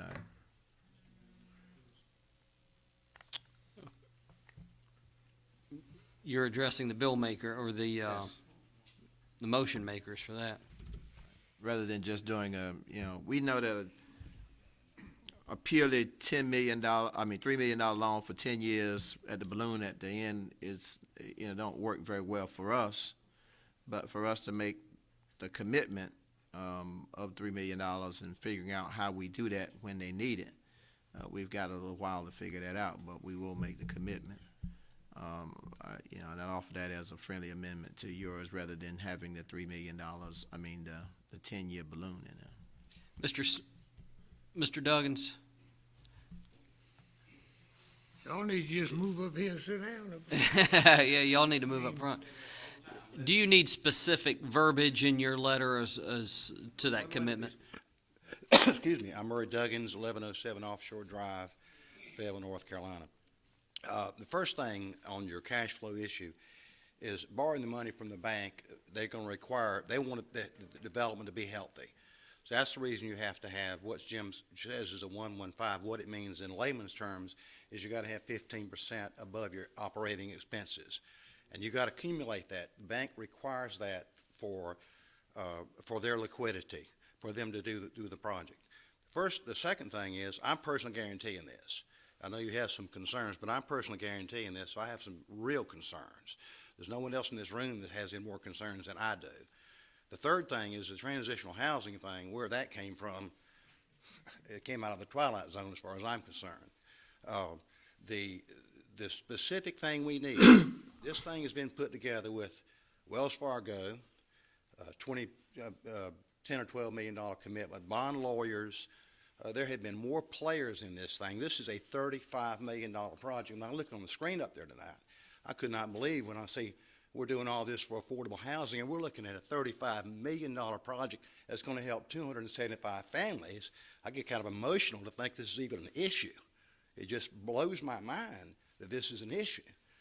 We need a letter of commitment. We don't need someone to come up with a transitional housing thing and some other kind of stuff we've never heard of before today at 12 o'clock. We need a commitment. We want to see this city grow, and I'm part of this. That's my son-in-law. I got grandkids here. I want to see this thing go. So what's our problem with rebuilding a corridor in Fayetteville with money we borrowed from the city? We don't get any home funds.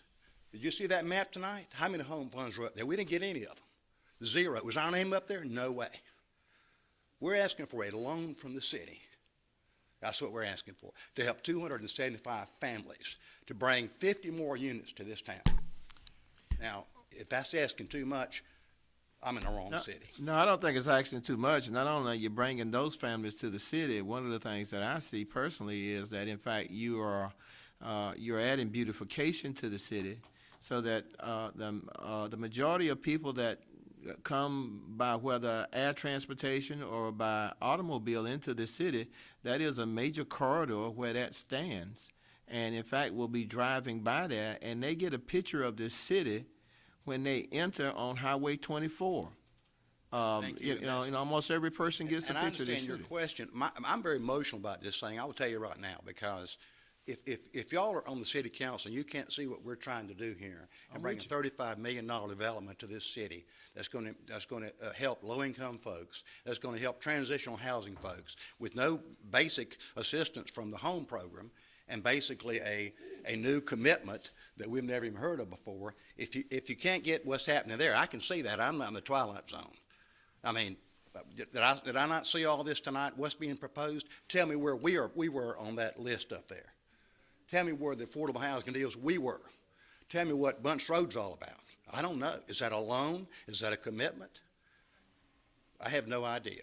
You're good. We're simply asking for a loan. And this we asked for a grant. That was a no deal. We asked for home funds. That was a no deal. Then we said, okay, we got to make this thing work. We got to make this thing work. We're business people. Jim's worked 7 months on the numbers, trying to make this thing happen. So if this thing goes down the tubes, I got some folks that I got to say made it happen or didn't make it happen. This thing can happen, and this is not a big commitment from the city since it's a loan. Mr. Voorhees knows this. I've talked to him about it. It's a loan. We're not asking for grant money. We're not asking for down payment assistance. We're not asking for anything else. We're asking for a loan. We're going to pay you back. Thank you, Mr. Duggins. Thank you. Got a couple more speakers. Mr. Wright's first, then Mr. Crisp. Just for some clarity, the Hope 6 project that you did on, they did on Old Wilmington Road, the people that resides there now are working people, college students, single mothers, Not families. college students, mainly working people. College students generally don't qualify. Okay. Mainly working families. Working families. Now, what are we looking at over here with this project? That would be more of a Dawn question. This is public housing. That would be more of a Dawn question. Okay. It would definitely be low to moderate income families. And I want to say again, we're adding 50 more units to this thing. 50 more units over there that 50 more families are going to go into. Okay. Yeah. Now, these families, low to income, you mentioned homelessness. I heard homelessness a few times tonight. Are these people homeless, on the verge of homelessness, low income? What type of residents are we dealing with this project? Okay. The makeup, Dawn lives this every day. This is her housing authority, basically. She knows the makeup of these folks. I can't answer that question. Okay. That's more of a question for her. Thank Sorry you. for being emotional, but this is Mr. Duggins, something for me. tell me again, how many total units? 270. 272? 272 total individual units. So it'd be 50 more than what we got now. Yes. 50 more than you have over there in that. Now, I'm just interested to know the people that you're working with over there. Are they actual homeless people? Well, obviously, they live in Grovey, they're not, but I can tell you there's, as of March 31st, there's 431 people, over half are children. Well over half are children. I've got it, but I couldn't tell you the demographics as far as elderly disabled. There's a substantial number over there that have been there for some time. One of the things that is very similar to Hope, a lot of things are not similar at all to Hope 6. One thing is they all have the right to return. That is their option. We will relocate everybody, help them get situated, just like we did in Hope 6. Those people are coming back. If they choose to. Again, with Hope 6, I'd say, I think we had 54 families out of 249 that came back. Our objective is going to be to move them permanently, but that is their choice. Wherever they need to be, we'll help them get there. We'll help, just like we did with Hope 6. We'll have a team of people that will work every family one by one by one by one and help them get situated. But if they desire to come back, that's their option. Then I'll get them back there. No different than Hope 6, same deal. I will say, as far as address your question about and Murray, as far as at Hope 6, there's a preference where if you're working, you get a preference as far as off the waiting list. There won't be that likely over with Groveview. That's one of the things we could do with Hope 6. Again, RAD, there's a lot of different things with that.